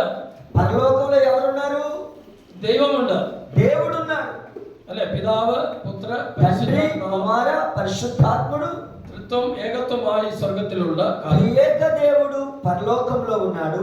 സ്വർഗത്തിൽ അനേക ദൂതന്മാരുണ്ടായിരുന്നു. పరలోకంలో అనేక దూతలు ఉన్నారు. പ്രധാനപ്പെട്ട 3 ദൂതന്മാരെ വേദപുസ്തകം പറയുന്നുണ്ട്. ప్రధానమైనటువంటి ముగ్గురు దూతల గురించి బైబిల్ గ్రంథం చెప్తుంది. ഏതൊക്കെയാണ് മൂന്ന് ദൂതന്മാർ? ఆ ముగ్గురు దూతలు ఎవరు చెప్పండి? గబ్రియేలు, മിഖായേൽ, మిఖాయేలు, లూసిఫర్. ലൂസിഫർ എന്ന് നമ്മുടെ ബൈബിളുണ്ടോ? പേരുണ്ടോ? లూసిఫర్ అనే పేరు బైబిల్లో ఉందా? ഉണ്ടോ? ఉందా? എവിടുന്ന് കിട്ടി ലൂസിഫർ എന്ന പേര്? పడద్రోయబడిన దూత.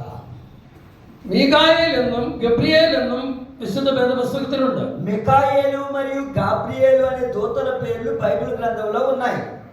എന്നാൽ ലൂസിഫർ എന്ന് പറയുന്ന പേര് ഈ തെലുങ്ക് ബൈബിളിലില്ല, മലയാളം ബൈബിളിലില്ല. ఈ యొక్క లూసిఫర్ అని చెప్పబడినటువంటి పేరు తెలుగు బైబిల్లోనూ లేదు, మలయాళం బైబిల్లోనూ లేదు. എവിടുന്ന് നമ്മൾ ലൂസിഫർ എന്നുള്ള പേര് കിട്ടി? ఎక్కడి నుంచి వచ్చింది ఈ లూసిఫర్ అనేటువంటి పేరు?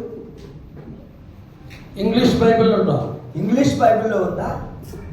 ഇംഗ്ലീഷ് ബൈബിളിലുണ്ട്. ఇంగ్లీష్ బైబిల్లో ఉంది లూసిఫర్ అని. യെശയ്യാ പ്രവാചകന്റെ പുസ്തകം ഇംഗ്ലീഷ് ബൈബിൾ കയ്യിലുണ്ടോ? ഉണ്ടെങ്കിൽ ఎవరైనా ఇంగ్లీష్ బైబిల్ ఉంటే యెషయా గ్రంథము, യെശയ്യാ പ്രവാചകന്റെ പുസ്തകം 14వ అధ్యాయం 14వ అధ్యాయము 12వ వాక్యం. 12వ వాక్యం చూద్దాం. యెషయా గ్రంథము 14వ అధ్యాయం 12వ వాక్యం. ఇంగ్లీష్ లో ఉన్నవారు చదవండి. ഇംഗ്ലീഷ് ബൈബിൾ ഉണ്ടോ കയ്യിൽ? ആദ്യം തെലുങ്ക് ബൈബിൾ വായിക്കും ആ ഭാഗം. మొట్టమొదటిగా తెలుగు బైబిల్ చదవండి. 14:1, 14, 12. 14:12. ఒక్క నిమిషం తెలుగు చదవనియండి. తెలుగులో ఆദ്యం వాയിക്കും. తేజో నక్షత్రమా, వేకువ చుక్క, నీవెట్లు ఆకాశము నుండి పడుతువి. അവിടെ പറഞ്ഞ അരുണോദയ പുത്രനായ ശുക്ര എന്നാണ്. తేజో నక్షత్రమా, వేకువ చుక్క అని రాయబడింది. ഈ അരുണോദയ പുത്രനായ ശുക്ര എന്ന പദം യെശയ്യാവ് അവിടെ എടുക്കുന്നതിന്റെ കാരണം, తేజో నక్షత్రమా, వేకువ చుక్క అనే పదము యెషయా అక్కడ రాయటానికి కారణం, എല്ലാ నక్షత్రങ്ങൾക്കും നേരെ ഓപ്പോസിറ്റ് സഞ്ചരിക്കുന്ന ഒരു നക്ഷത്രമാണ് ശുക്ര നക്ഷത്രം. అన్ని నక్షత్రాలకి వ్యతిరేకంగా వెళ్తున్నటువంటి నక్షత్రమే ఈ తేజో నక్షత్రము, ശുക്ര നക്ഷത്രം. తేజో నక్షత్రము. ഈ പേര് കടമെടുത്ത് ఈ పేరును బట్టి ദൈവത്തിനെതിരെ നിൽക്കുന്നവൻ എന്ന നാമം അവിടെ കടമെടുക്കുക. దేవునికి వ్యతిరేకంగా నిలబడుతున్న అనేటువంటి నామము అక్కడ మనకి కనబడుతుంది. അതേ അരുണോദയ പുത്രനായ ശുക്ര എന്ന വാക്കിൽ ഇംഗ്ലീഷ് ബൈബിളില് అదే తేజో నక్షత్రమా, వేకువ చుక్క అనే పదము ఇంగ్లీష్ బైబిల్లో വായിച്ചേ. చదవండి ఇప్పుడు.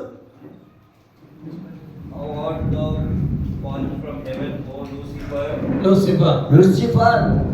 അതുകൊണ്ടാണ് നമ്മളെ ലൂസിഫർ എന്ന് വിളിക്കുന്നത്. എന്നാൽ అందువలనే మనము దానిని లూసిఫర్ అని పిలుస్తాము. ഈ ദൂതന്റെ പേര് ലൂസിഫർ എന്നല്ല, ఈ దూత పేరు లూసిఫర్ కాదు, അവന് എല്ലാ പേരും ഉണ്ട്.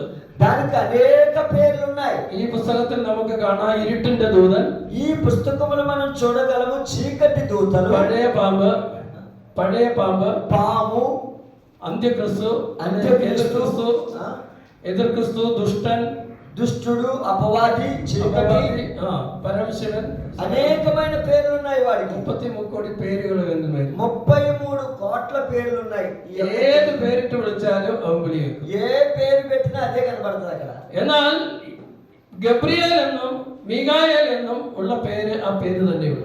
గబ్రియేలు మరియు మిఖాయేలు అనేటువంటి పేర్లు ఉన్నాయి. ఆ రెండే మనకు కనబడతాయి. ഈ ലൂസിഫർ എന്ന് പറയുന്നതിന്റെ യഥാർത്ഥ പേര് എന്താണെന്ന് നമുക്ക് ആർക്കും അറിയില്ല. ఈ లూసిఫర్ అనబడి చెప్పబడిన ఈ దూత యొక్క పేరు, అసలు పేరేంటో ఎవరికి తెలియదు. നമ്മൾ സാത്താൻ എന്നും പിശാച് എന്നും మనం ఏమంటామంటే సాతాను, చీకటి, పిశాచి అవన్నీ చెప్తా ఉంటాం, దెయ్యము, అవునా కదా. നമുക്ക് ദൈവം ആ പേര് വെളിപ്പെടുത്തി തന്നിട്ടില്ല. మనకి దేవుడు ఆ పేరు ఇవ్వలేదు, దాని పేరు. ഇനി നമുക്ക് സ്വർഗത്തിലേക്ക് പോകുമ്പോൾ ഈ 3 ദൂതന്മാരെ നമുക്ക് അവിടെ കാണാം. మనం పరలోకానికి వెళ్ళినట్లయితే ఈ ముగ్గురు దూతలు అక్కడ కనబడతారు. അവിടെ അതിമനോഹരമായ സ്വർഗം, అక్కడ అతి మనోహరమైనటువంటి పరలోకము, 3 ദൂതന്മാരും കോടാനുകോടി ദൂതന്മാരും അവിടെയുണ്ട്. ముగ్గురు దూతలు మరియు కోటాను కోట్ల దేవదూతలు ఉన్నారు. ഇതിൽ പ്രധാനപ്പെട്ട ദൂതനാണ് లూసిఫర్ എന്ന് നമ്മൾ വിളിക്കുന്ന ലൂസിഫർ. ఇందులో ప్రధానమైన దూత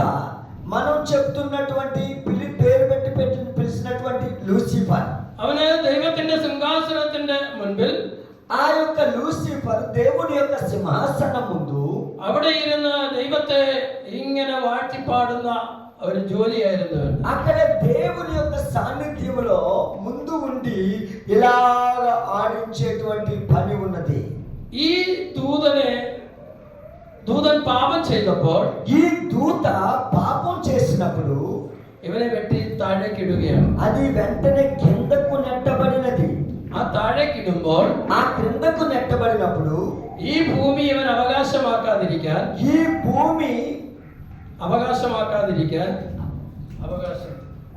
భూమి మీద పడింది. ഈ ഭൂമി മേലുള്ള അവകാശം, ఈ భూమి మీద ఉన్న అవకాశం ഇല്ലാതാക്കാൻ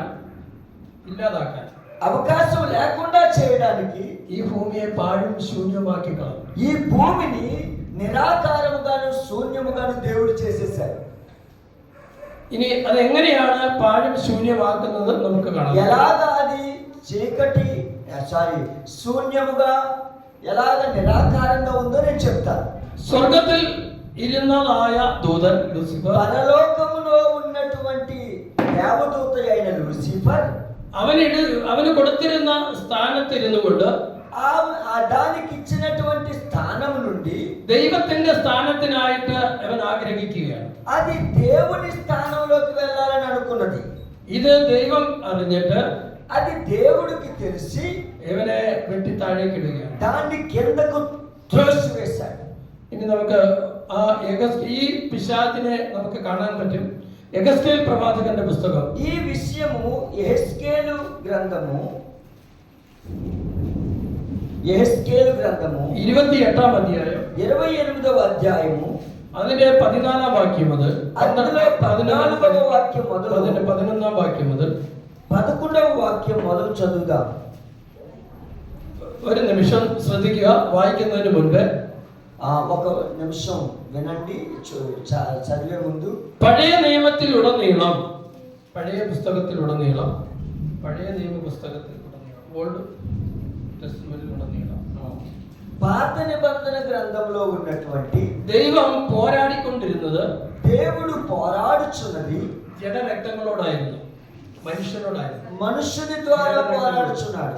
യേശു ക്രിസ്തുവിന്റെ ക്രൂശിന് ശേഷം, యేసు ప్రభువారు శిలువ మరణం తరువాత ദൈവം പോരാടുന്നത് ജഡരക്തങ്ങളോടല്ല, ఆత్మమండలతోడాണ്. దేవుడు పోరాడుచున్నది శరీరులతో కాదు, ఆత్మ మండలంలో ఆత్మలతో పోరాడుచున్నాడు. అప్పుడు పഴയ నియమ కాలఘట్టത്തിൽ, అప్పుడు పాత నిబంధన కాలంలో యెహెజ్కేలు ప్రവാചകൻ, యెహెజ్కేలు ప్రవక్త ഈ സോർ എന്ന് പറയുന്ന രാജാവിന്റെ അടുക്കലേക്ക് ദൈവം അയക്കുകയാണ്. ఈ సౌలు అని చెప్పబడిన రాజు ముందుకి దేవుడు పంపించాడు.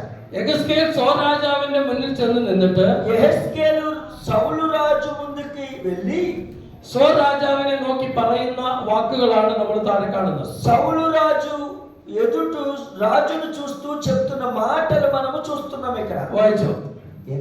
వాయిద్యం. యెహెజ్కేలు 28:11. 24 యెహెజ్కేలు గ్రంథము 11వ వాక్యం చదవండి.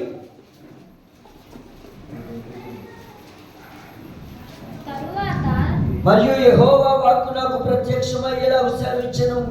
నరపుత్రుడా, తూరు రాజును గూర్చి అంగలార్పు వచనమెత్తి ఇలాగు ప్రకటింపుము. ప్రభువైన యెహోవా సెలవిచ్చినదేమనగా, పూర్ణ జ్ఞానమును సంపూర్ణ సౌందర్యమును గల కట్టడమునకు మాదిరివైన తూరు, దేవుని తోటయను యగు ఏదెనులోనున్నట్టు నీవున్నావు.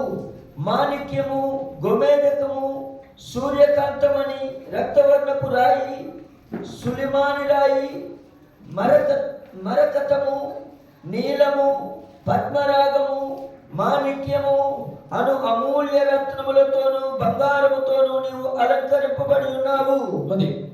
യഹോവ കർത്താവ് ഇപ്രകാരം നമുക്കറിയാം. സോർ രാജാവിന്റെ മുന്നിൽ നിന്ന് യഹെസ്കേൽ സോർ രാജാവിനോട് പറയുകയാണ്, యెహోవా సౌలు రాజు ముందు యెహెజ్కేలును నిలబెట్టి యెహెజ్కేలు ద్వారా సౌలు రాజుతో ఎలాగో చెప్తున్నాడు. യഹോവയായ കർത്താവ് നിന്നോട് പറയുവാനായിട്ട് എന്നോട് പറഞ്ഞ കാര്യം ഞാൻ നിന്നോട് പറയുകയാണ്. యెహోవా అయిన దేవుడు నీతో చెప్పమని నాకు చెప్పిన విషయాన్ని నేను నీతో చెప్తున్నాను. നീ മാതൃകാ മുദ്രയാകുന്നു. നീ മാതൃകാ മുദ്രയാകുന്നു. నీవు 14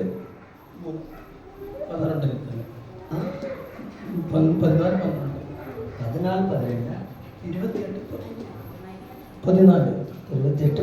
ఓకే. నీవు అభిషేకము నందున కెరూబువై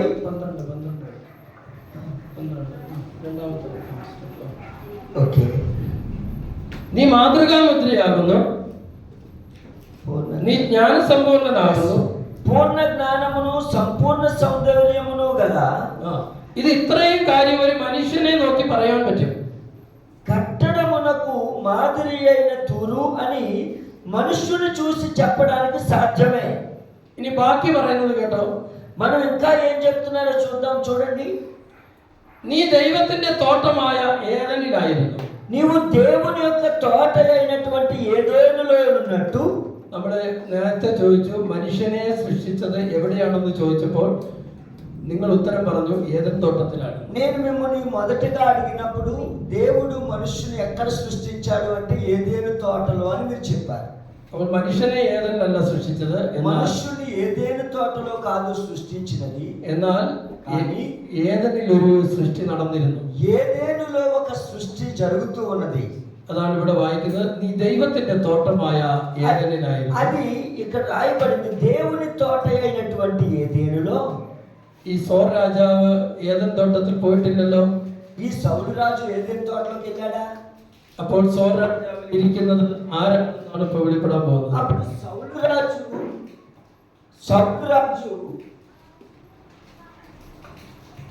రాజు ఎక్కడ ఉన్నాడనే చూద్దాం. സ്തോത്രം. హల్లెలూయా. നീ ദൈവത്തിന്റെ തോട്ടമായ ഏദനിലായിരുന്നു. താമ്രമണി, പീതരത്നം, വജ്രം, പുഷ്പരാഗം, ഗോമേതകം, സൂര്യകാന്തം, നീലക്കല്ല്. హలో. ఈ బాక్స్ లెగ్లో పెట్టండి. లేకపోతే బ్యాటరీ లెగ్లో పెట్టండి. మీకు బ్యాటరీ తీసుకుంటాం.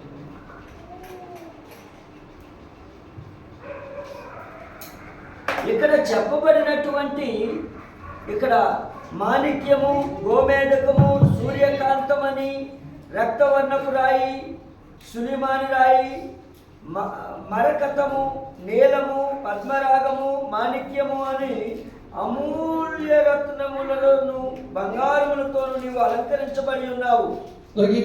ഈ ദൈവം ഏദൻ തോട്ടത്തിൽ, చూడండి, దేవుడు ఏదెను తోటలో ഡയറക്റ്റ് ഒരു സൃഷ്ടി നടത്തിയിരുന്നു. డైరెక్ట్ గా ఒక సృష్టిని చేస్తున్నాడు. 9 തരം രത്നങ്ങൾ കൊണ്ട്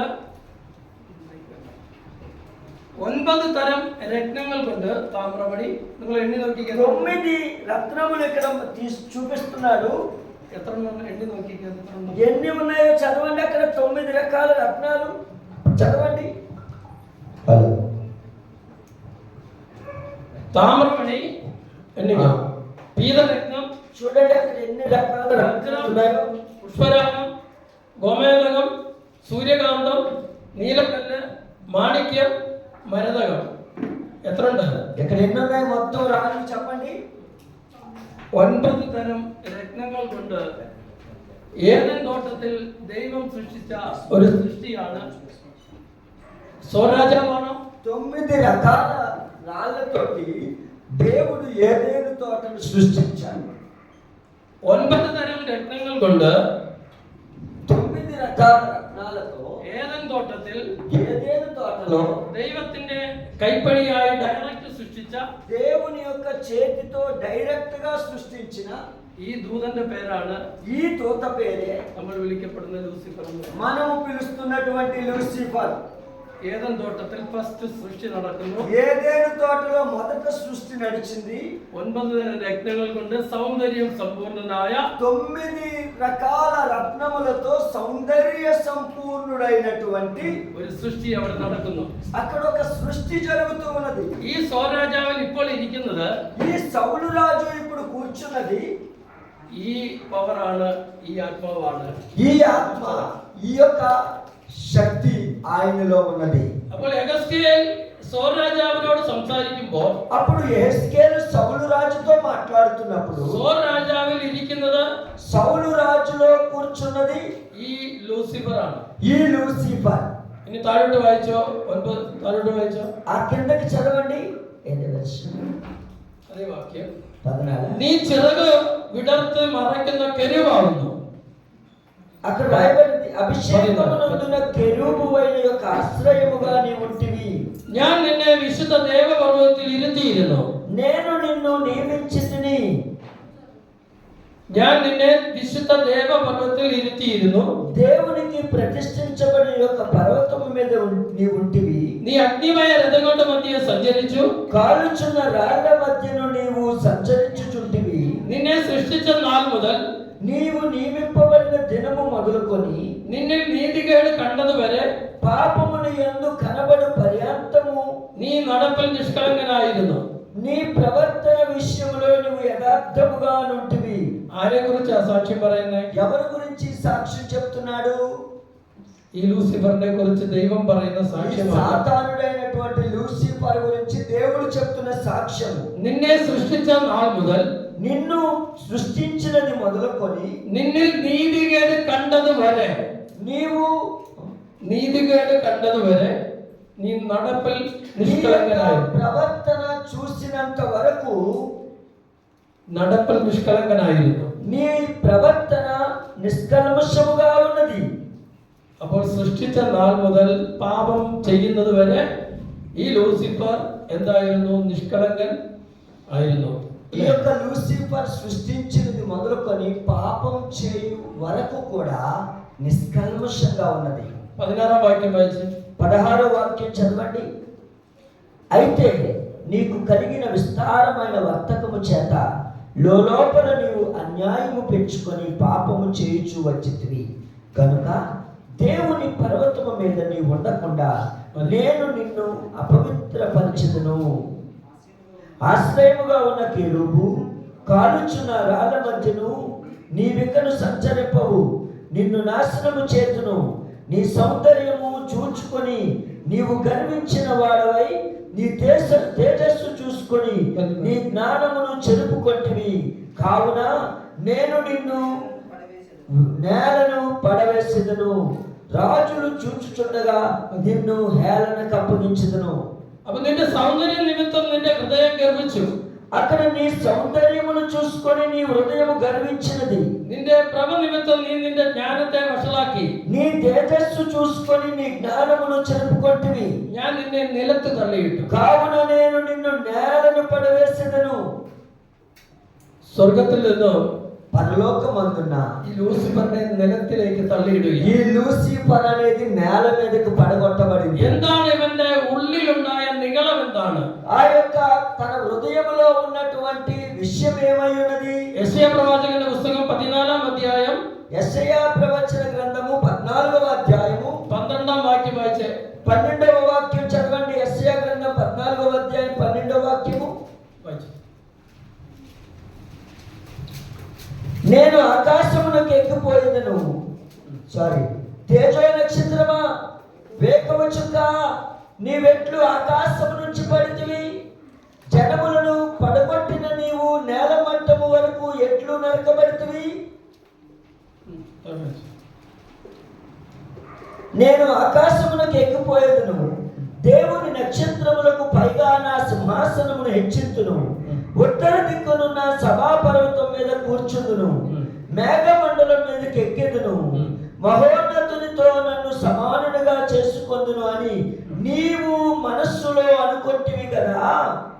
അതെ, ഇവന്റെ ഉള്ളം നിഗളം തോന്നുന്നു. ഞാൻ എന്റെ സിംഹാസനം ദൈവത്തിന്റെ സിംഹാസനത്തോട് ചേർത്ത് വെക്കുമെന്ന് ഇവന്റെ ഉള്ളിൽ നിഗളം കയറി. അങ്ങനെ ദൈవం ഇവനെ വെട്ടി താഴേക്കിടുകയാണ്. ఈ యొక్క దీని హృదయంలో ఏమనుకుందంటే దేవుని సింహాసనం మీదకి ఎక్కిపోదును అనుకుంది. സ്തോത്രം. അപ്പോൾ ഈ മനോഹരമായ ഈ ഭൂമി, అప్పుడు ఈ మనోహరమైనటువంటి ఈ భూమి, ഈ ആകാശവും ఈ ఆకాశము ദൈവത്തിന്റെ ദൂതന്മാർക്ക് പാർക്കാൻ വേണ്ടി സൃഷ്ടിച്ച് ഉണ്ടാക്കി വെച്ചു.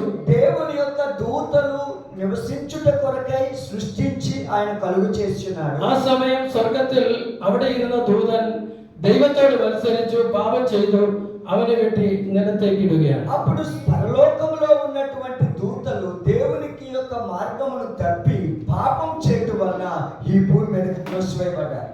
ഇപ്പൊ മനോഹരമായ ഒരു ഭൂമി ഇവിടെ ഉണ്ട്, ఆకాశముండు, స్వర్గത്തിൽ దూതൻ వషളായി. ఇక్కడ మనోహరమైన భూమి ఉంది, ఆకాశం ఉంది, పరలోకంలో దేవుని దూతలతో దేవుడు ఉన్నాడు.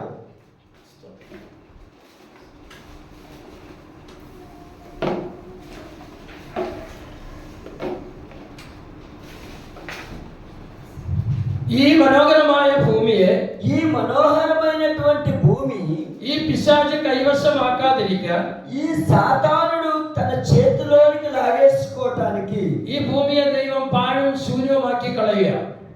అలా చేశాడు. కాబట్టి ఈ భూమిని దేవుడు శూన్యముగా నిరాకారంగా చేసేశాడు. നമുക്ക് വായിക്കാം ഇയ്യോബിന്റെ പുസ്തകം యోబు గ్రంథం ఒకసారి చదువుదాం. 38ാം അധ്യായം 38వ అధ్యాయము 38ാം അധ്യായത്തിന്റെ 10ാം വാക്യം. యోబు గ్రంథము 38వ అధ్యాయము 10వ వాక్యం చదువుదాం. దానికి ఆ సరిహద్దు నియమించి ఆ దానికి ఉమ్, అడ్డగడియలను ఆ తలుపులను పెట్టించినప్పుడు నీవు ఎంతవరకే గాని మరి దగ్గరకు రాకూడదనియు. സ്തോത്രം. 38ാം അധ്യായം അതിന്റെ 8ാം വാക്യം. 38వ అధ్యాయం 8వ వాక్యం చూడండి. നോക്കിക്കോണേ, അതുവരെ സമുദ്രം അവിടെ ഇല്ലായിരുന്നു. అప్పటి వరకు సముద్రము అక్కడ లేదు. അവിടെ ഭൂമിയുണ്ട്, ആകാശമുണ്ട്. అక్కడ భూమి ఉన్నది, ఆకాశం ఉన్నది. എന്നാൽ സമുദ്രം ഭൂമിക്ക് അടിയിലായിരുന്നു. సముద్రము అప్పుడు భూమికి కింద ఉన్నది. ഭൂമിക്ക് അടിയിൽ കിടന്ന സമുദ്രത്തെ భూమికి క్రింద ఉన్న సముద్రములో ദൈവം പുറത്തെടുക്കുകയാണ്. దేవుడు బయటికి తీసుకొచ్చాడు. 8ാം വാക്യത്തിൽ ഒന്ന്, ഗർഭത്തിൽ നിന്ന പോലെ സമുദ്രം ചാടി പുറപ്പെട്ടപ്പോൾ അതിനെ കടകുകളാൽ അടച്ചവനാ. 8వ వాక్యం చెప్తుంది, సముద్రము దాని గర్భము నుండి పొర్లి రాగా తలుపుల చేత దానిని మూసివేసిన వాడెవడు. ഇത് നോക്കിക്കേ, ഇത് ഭൂമിയാണ്. చూడండి జాగ్రత్తగా, ఇది భూమి. ഭൂമിയുടെ ഉള്ളറയിൽ കിടന്ന സമുദ്രം, భూమి క్రింద ఉన్నటువంటి సముద్రము. ദൈവം ഈ സമുദ്രത്തെ എടുത്ത് ഭൂമിക്ക് മുകളിലാക്കി. ఈ సముద్రాన్ని భూమి పైకి తీసుకొచ్చాడు దేవుడు. ഗർഭത്തിൽ നിന്നെന്ന പോലെ സമുദ്രം ചാടി പുറപ്പെട്ടു. కింద ఉన్నటువంటి యొక్క సముద్రము పైకి వచ్చింది, ഭൂമിയെ മൂടി. భూమితో పాటు. ഇപ്പോൾ ഭൂമിക്ക് മുകളിൽ ఇప్పుడు భూమి పైన വെള്ളം കൊണ്ട് നിറഞ്ഞു, నీరు మొత్తము నిండిపోయినది.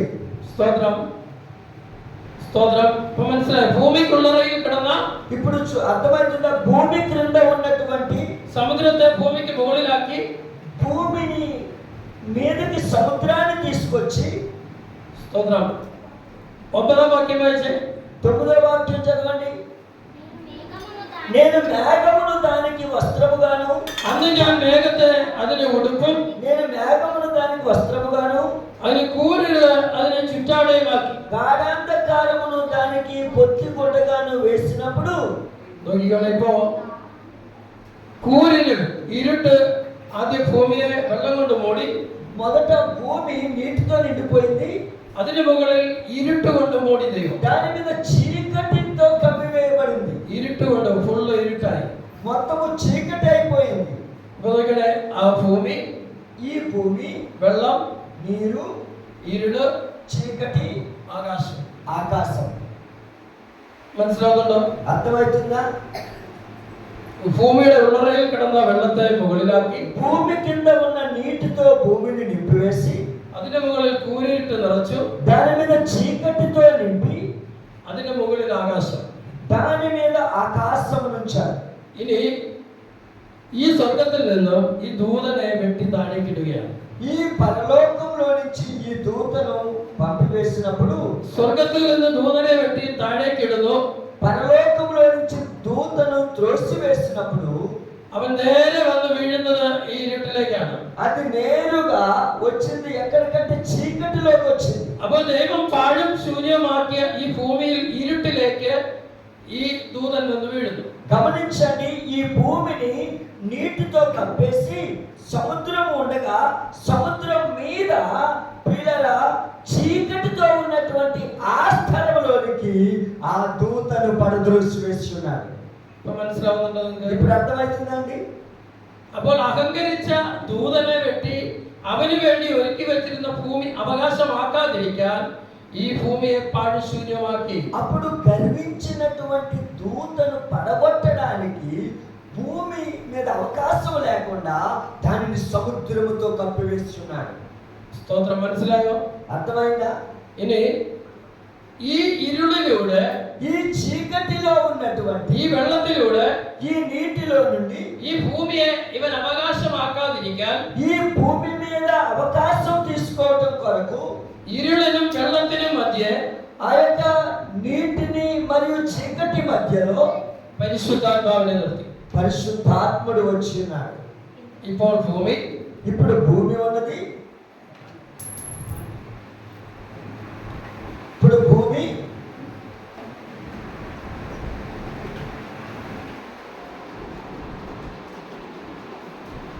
ഇപ്പോൾ ഭൂമി, ఇప్పుడు భూమి, വെള്ളം, నీరు, പരിശുദ്ധാത്മാവ്, పరిశుద్ధాత్మ, ഇരുള്, చీకటి, ഇരുളിൽ ദൂതൻ. చీకటిలో దూత. ഇനി ഉൽപ്പത്തി പുസ്തകം 1-ാം അധ്യായം വായിച്ചു. ఇప్పుడు ఆది కాండం 1వ అధ్యాయం చదవండి. 1వ వాక్యం చదవండి. ఆదియందు దేవుడు భూమి ఆకాశములను సృజించెను. ഭൂമി ആദിയിൽ ദൈവം ആകാശവും ഭൂമിയും സൃഷ്ടിച്ചു. ఆదియందు దేవుడు భూమిని ఆకాశమును సృష్టించాడు. ഭൂമി నిరాకారమున പാഴും ശൂന്യമായിരുന്നു. నిరాకారంగా ఉన్నది. ഇനി എങ്ങനെയാണ് അത് പാഴും ശൂന്യമായിരുന്നതായിട്ട് നോക്കിയേ. ఎలాగ నిరాకారమైందో చూడండి, శూన్యంగా ఉందో చూడండి. ആഴത്തിന് മീതെ ഇരുളുണ്ടായിരുന്നു അല്ലേ? చీకటి అగాధ జలముల పైన కమ్మి ఉండేను. అవునా కదా? ആഴത്തിന് മീതെ ഇരുളുണ്ട്. അപ്പൊ ദൈവം സ്വർഗത്തിൽ നിന്ന് താഴേക്ക് നോക്കുമ്പോൾ ആഴത്തിന് മീതെ ഇരുളാണ്. അതാണ് ഈ చూడండి, పరలోకంలో నుంచి దేవుడు చూసినప్పుడు సముద్రము మీద చీకటి, జలముల మీద చీకటి ఉండెను. അപ്പൊ ഇരുൾ എവിടെ മുതലുണ്ട്? ഈ ഫുൾ ആകാശം നിറച്ച് ഇരുള്, ആഴത്തിന് മീതെ ഇരുള്. చీకటి, ఈ ఆకాశము క్రింద చీకటి, വെള്ളത്തിന് മീതെ అప్పుడు నీటి దేవుని ఆత్మ జలములపై అల్లాడుచుండెను. దేవుని ఆత్మ జలములపై అలాడుచుండెను. കേട്ടോ, ഈ ജലത്തിന് മുകളിൽ ఈ జలముల మీద പരിശുദ്ധാത്മാവ് പരിവർത്തിച്ചുകൊണ്ടേയിരുന്നു. పరిశుద్ధాత్మ దేవుడు అల్లాడుచున్నాడు. ഇപ്പൊ മനസ്സിലായോ? ఇప్పుడు అర్థమైందా? ഈ ഇരുളിൽ കിടക്കുന്ന ഈ പിശാച്, ఈ చీకటిలో ఉంటున్నటువంటి ഇവൻ సాతానుడు വെള്ളത്തിലൂടെ ഭൂമിയിൽ വീണ്ടും വരാതിരിക്കാൻ അവകാശമാക്കാൻ నీటితో నింపబడిన భూమిలోనికి రాకుండా ദൈവത്തിന്റെ പരിശുദ്ധാത്മാവിനെ വെള്ളത്തിന് മുകളിൽ നിർത്തി. దేవుడు పరిశుద్ధాత్మను ఆ యొక్క నీటి మీద అల్లాడుచు ఉన్నాడు. മനസ്സിലായോ? అర్థమవుతుందా? ഇങ്ങനെ ഈ ഭൂമി പാഴും ശൂന്യമായി എത്ര കോടി വർഷം കിടന്നു എന്ന് പറയുവാൻ കഴിയും. ఈ రీతిగా ఈ భూమి శూన్యముగా ఉంది. ఎన్ని కోట్ల సంవత్సరాలైందో ఎవరికి చెప్పడం సాధ్యం కాదు. ഇപ്പൊ മനസ്സിലാവുന്നുണ്ടോ നിങ്ങൾക്ക്? ശരിക്കും ఇప్పుడు అర్థమవుతుందండి మీకు కరెక్ట్? മലയാളത്തിലാണെങ്കിൽ നിങ്ങൾക്ക് പെട്ടെന്ന് മനസ്സിലാകും. మలయాళంలో అయినట్లయితే మీకు వెంటనే అర్థమయ్యేది. ഇത് നിങ്ങൾ അറിയണം. വളരെ ഇച്ചിരി ഒന്നുകൂടെ വേണമെങ്കിൽ പിന്നീട് ഞാൻ പറഞ്ഞു തരാം. ഇപ്പൊ കാണിച്ചപ്പോൾ നിങ്ങൾക്ക് മനസ്സിലായോ? మీకు ఇది చూపించడం వల్ల అర్థమవుతుందా? ఇది తెలుసుకోవాలి, మీకు చాలా అర్థమవుతుంది. രണ്ടാമത്തെ സൃഷ്ടിയായ മനുഷ്യന് വേണ്ടി ദൈവം రెండవ సృష్టి అయినటువంటి మనుషుని కొరకు దేవుడు ഈ പാഴ്ശൂന്യമായി കിടക്കുന്ന ഭൂമിയെ, ఈ యొక్క చీకటితో నింపబడినటువంటి ఈ యొక్క సముద్రముతో కప్పబడినటువంటి ఈ భూమిని പുനർസൃഷ്ടിക്കുന്നതാണ്.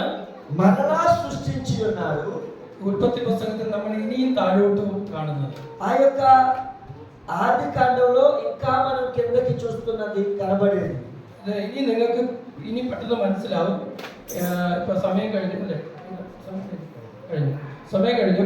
അപ്പോ ഇപ്പോൾ നിങ്ങൾക്ക് ഇത്രയും മാത്രം മനസ്സിലാക്കിയാൽ മതി. ఇప్పుడు మేము ఇంతవరకు అర్థం చేసుకుంటే చాలు. 1-ാം അധ്യായത്തിൽ കാണുന്ന ഈ ആകാശവും ഭൂമിയും പാഴും ശൂന്യവുമായി കിടന്നിരുന്നു എന്നും గమనించండి, 1వ అధ్యాయము ఆదికాండంలో కనబడుతున్నటువంటి ఈ ఆకాశము ఈ ഭൂമി നിരാകാരമുగాను ശൂന്യമുగాను ఉన్నప్పటికీ വീണ്ടും മനുഷ്യന് വേണ്ടിയിട്ട് ദൈവം പുനർസൃഷ്ടിക്കുന്നതാണ് ഒന്നാമത്തെ അധ്യായത്തിൽ കാണുന്നതെന്നും മനസ്സിലാക്കും. మరల మనుష్యుని కొరకు దేవుడు పునర్సృష్టి చేయటం అనేది 1వ అధ్యాయంలో మనకు అర్థమవుతుంది, కనబడతా ఉంటది. ഇപ്പോൾ നമ്മൾ കാണുന്ന ഈ ആകാശം, ఇప్పుడు మనం చూస్తున్న ఈ ఆకాశం ഈ സ്ലാബ് അല്ല, ఈ స్లాబ్ కాదు, വെളിയിലുള്ള ആകാശം. బయట ఉన్న ఆకాశము ദൈവം വെള്ളത്തിനും മധ്യേ വിധാനം ഉണ്ടാകട്ടെ എന്ന് കൽപ്പിച്ചപ്പോൾ ഉണ്ടായ ആകാശമാണ്. దేవుడు నీటికి మధ్య ఏర్పరిచినటువంటి గ్యాప్ అది ఆకాశం. അത് നിങ്ങൾക്ക് നാളെ ഞാൻ പിന്നെ പറഞ്ഞു തരാം. ഇപ്പൊ అప్పుడు నేను రేపు ఇంకా ఈ విషయాలు చెప్తాను. വെള്ളത്തിനും മധ്യേ വിധാനം. ഈ രണ്ടാം വാക്യം വായിച്ചേ. రెండో వాక్యం చదవండి, ఆదికాండం 2వ వాక్యం. ആറാം വാക്യം. ఆరో వాక్యం. మరియు దేవుడు ఆ.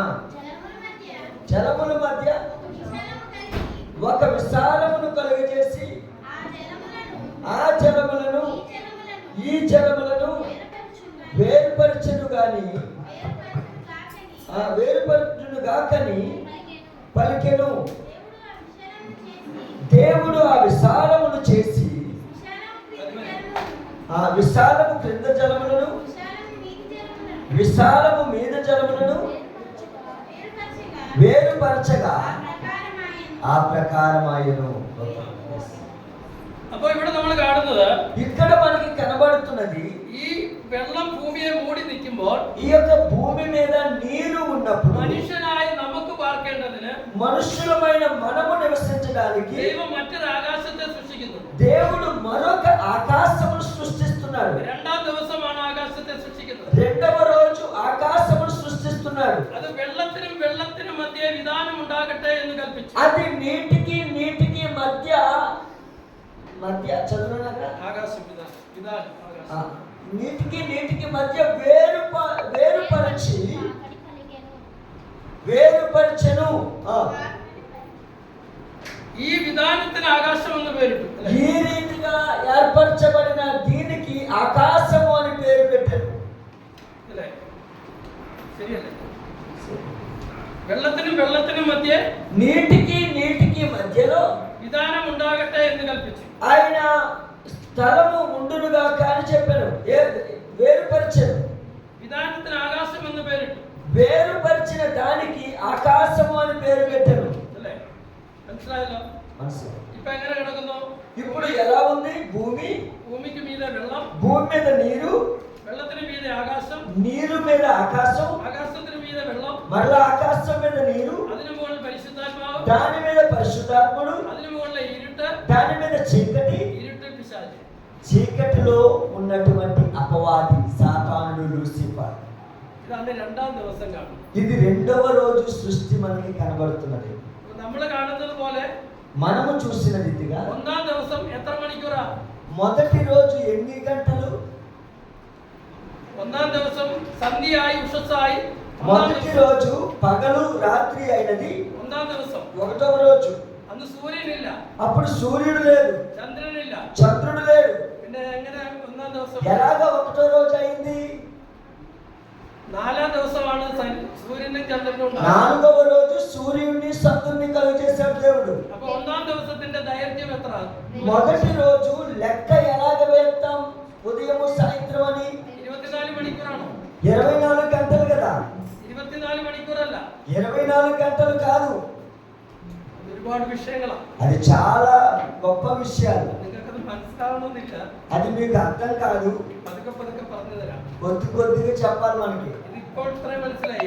ఇప్పుడు ఎంతవరకు మీకు అర్థమైందా? రెండవ రోజు രണ്ടാം ദിവസം ഇപ്പോൾ ഭൂമി, రెండవ రోజు భూమి, വെള്ളം, భూమి పైన నీరు, വെള്ളത്തിന് മീതെ ആകാശം, నీరుని వేరు చేయగా మధ్యలో ఆకాశం, ആകാശത്തിന് മീതെ വെള്ളം, ఆకాశం మీద మరలా నీరు, വെള്ളത്തിന് മീതെ പരിശുദ്ധാത്మ, దాని మీద పరిశుద్ధాత్మ అల్లాడుచున్నాడు, അതിന് మീതെ దాని మీద చీకటి, അതിന് മീതെ പിശാച്. ఆ చీకటిలో అపవాది సాతానుడు. മനസ്സിലായി? ఇది అర్థమైందా? ఇప్పుడు ഞാൻ നാളെ നിങ്ങൾക്ക് ഒന്നും കൂടെ ఫోటో తీసుకోండి, రేపు అర్థమవుతుంది. అలా Yes, he is science teacher. He got it. ഇനി ജസ്റ്റ് ഒരു അక్కడ പറയാം. മറ്റൊരു మాట చెప్తాను. പെട്ടെന്ന് വെള്ളം ഒരിടത്ത് കൂടട്ടെ എന്ന് കൽപ്പിച്ചു. മൂന്നാം ദിവസം വെച്ചു. చూడండి మూడవ రోజు മൂന്നാം ദിവസത്തെ കുറിച്ച് വെച്ചു. మూడవ రోజు గురించి చదవండి. 9వ వాక్యం. 9వ వాక్యం. దేవుడు ఆకాశము క్రిందనున్న జలము ఆకాశము క్రిందనున్న జలములను కూర్చుండబడి జలమును ఒక చోటనే కూర్చోబడి ఆరిన నేల కనబడుగాకని ఆజ్ఞయ్యగా ఇది ఆలోచన పైన వెరీ గుడ్.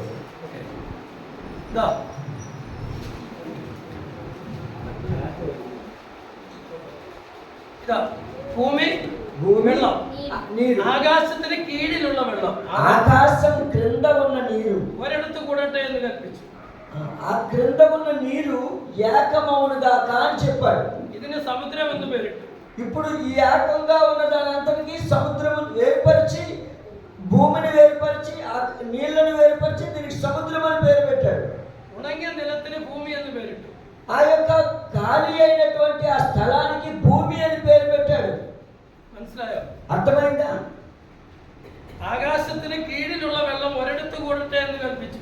ఆకాశం క్రింద ఉన్నటువంటి భూమి నీళ్లు ఏకమై నీళ్లుగాను భూమిగాను వేర్పరిచి నీళ్లుని సముద్రంగాను భూమిని భూమిగాను చేశాడు. ഉണങ്ങിയ നിലത്തിന് ഭൂమి എന്ന് പേരിട്ടു. ఇప్పుడు అర్థమవుతుందా? ఖాళీగా ఉన్న స్థలానికి భూమి అని పేరు పెట్టాడు. ఈ విధానത്തിന് ఆకాశం എന്ന് పేరు. ఈ యొక్క పైన ఉన్నటువంటి దీనికి ఆకాశం అని పేరు పెట్టాడు. മൂന്നാം ദിവസം మూడవ రోజు സമുദ്രമായി, సముద్రమైంది, ഉണങ്ങിയ ഭൂമിയായി, మిగిలిన భూమి అయింది, ആകാശമായി. ఆకాశమైంది. ഇപ്പൊ എങ്ങനെയുണ്ട് സമുദ്രം? ఇప్పుడు ఎలా ఉన్న సముద్రము, ഭൂమి, భూమి, ఆకాశం. ആകാശം. ആകാശത്തിന് മുകളിൽ വെള്ളം, ఆకాశం వల్ల పైన నీరు, വെള്ളത്തിന് മുകളിൽ പരിശുദ്ധാത്മാവ്, ఆ నీటి పైన పరిశుద్ధాత్ముడు, അതിന് മുകളിൽ ഇരുട്ട്, దాని మీద చీకటి, అందులో అపవాది. అర్థమైందా? മൂന്നാം ദിവസം കംപ്ലീറ്റ് ആയി. మూడవ రోజు 3 సంపూర్ణమైంది. ദിവസം 24 മണിക്കൂറല്ല, ఈ 3 రోజులు 24 గంటలు కాదు, ഇത് ഒരുപാട് കാലയളവുണ്ട്. చాలా కాలం ఉంది. അത് എത്രയാണെന്ന് നമുക്ക് പറയാൻ പറ്റില്ല. అది ఎంతో మనం చెప్పడం సాధ్యం కాదు. മനസ്സിലാകുന്നുണ്ടോ? అర్థమవుతుందా? ഇത്ര മതി. ఇది చాలు. ബാക്കി നിങ്ങൾക്ക് നാളെ ഞാൻ കുറച്ചുകൂടെ വ്യക്തമാക്കി. എനിക്ക് അത്യാവശ്യ സാധനങ്ങൾ കിട്ടിയില്ല. రేపు నేను మీకు చెప్తాను. నాకు అవసరమైన సాధనాలు ఇక్కడ దొరకలేదు. അത് പഠിച്ചെടുക്കാൻ ഇച്ചിരി പാടാ. ఇది ఇలా చదివి మీకు చెప్పడం కొంచెం కష్టమే. ഇത് നിങ്ങൾ പഠിച്ചു കഴിഞ്ഞാൽ మీరు ఇది తెలుసుకుంటే നിങ്ങൾക്ക് ഈ ബൈബിൾ പഠിക്കാൻ പറ്റില്ല. అప్పుడు ఈ బైబిల్ మనం ఎంత చదవగలమో అంతగా అర్థం చేసుకోవడానికి కుదురుతుంది. നാളെ എല്ലാവരും പ്രാർത്ഥിച്ചുകൊണ്ടിരിക്കുക മനസ്സിലാകാൻ വേണ്ടി. మనము వచ్చేటప్పుడు రేపు అందరం ప్రార్థన చేసుకొని వద్దాం ఇక్కడికి, మనకు అర్థమయ్యేట్టు. മനുഷ്യന് നമ്മുടെ ശരീരത്തിൽ വരുന്നതിന് മുമ്പേ നമ്മൾ എവിടെയായിരുന്നു? మనుష్యుడు మన శరీరంలోనికి రాకముందే మనం ఎక్కడ ఉన్నామో మనం తెలుసుకుందాం. അത് മുതലുള്ളത് പഠിപ്പിക്കാം. ఆ తర్వాత మిగిలిన చదివి నేర్పిస్తాడు. ఓకే, దైవం అనుగ్రహించండి. Thank you. దేవుడు మిమ్మల్ని దీవించును గాక. అర్థమైన కొట్టండి. Thank you. రేపు ఆ డబ్బాలు మళ్ళీ తెచ్చుకుంటారు అయ్యగారు. అయ్యి ఆకాశం భూమి అండి, మీరు డబ్బాలు అనేది కనుక రైట్. దేవుని స్తోత్రం చెప్పండి. మనకి ఏమైనా తెలుసా ఇంతకుముందు ఎప్పుడైనా ఇవన్నీ? చెప్పండి. అనేకమైన వీడియో చేస్తారా? అనేకమైన రహస్య విషయాలు చెప్పండి.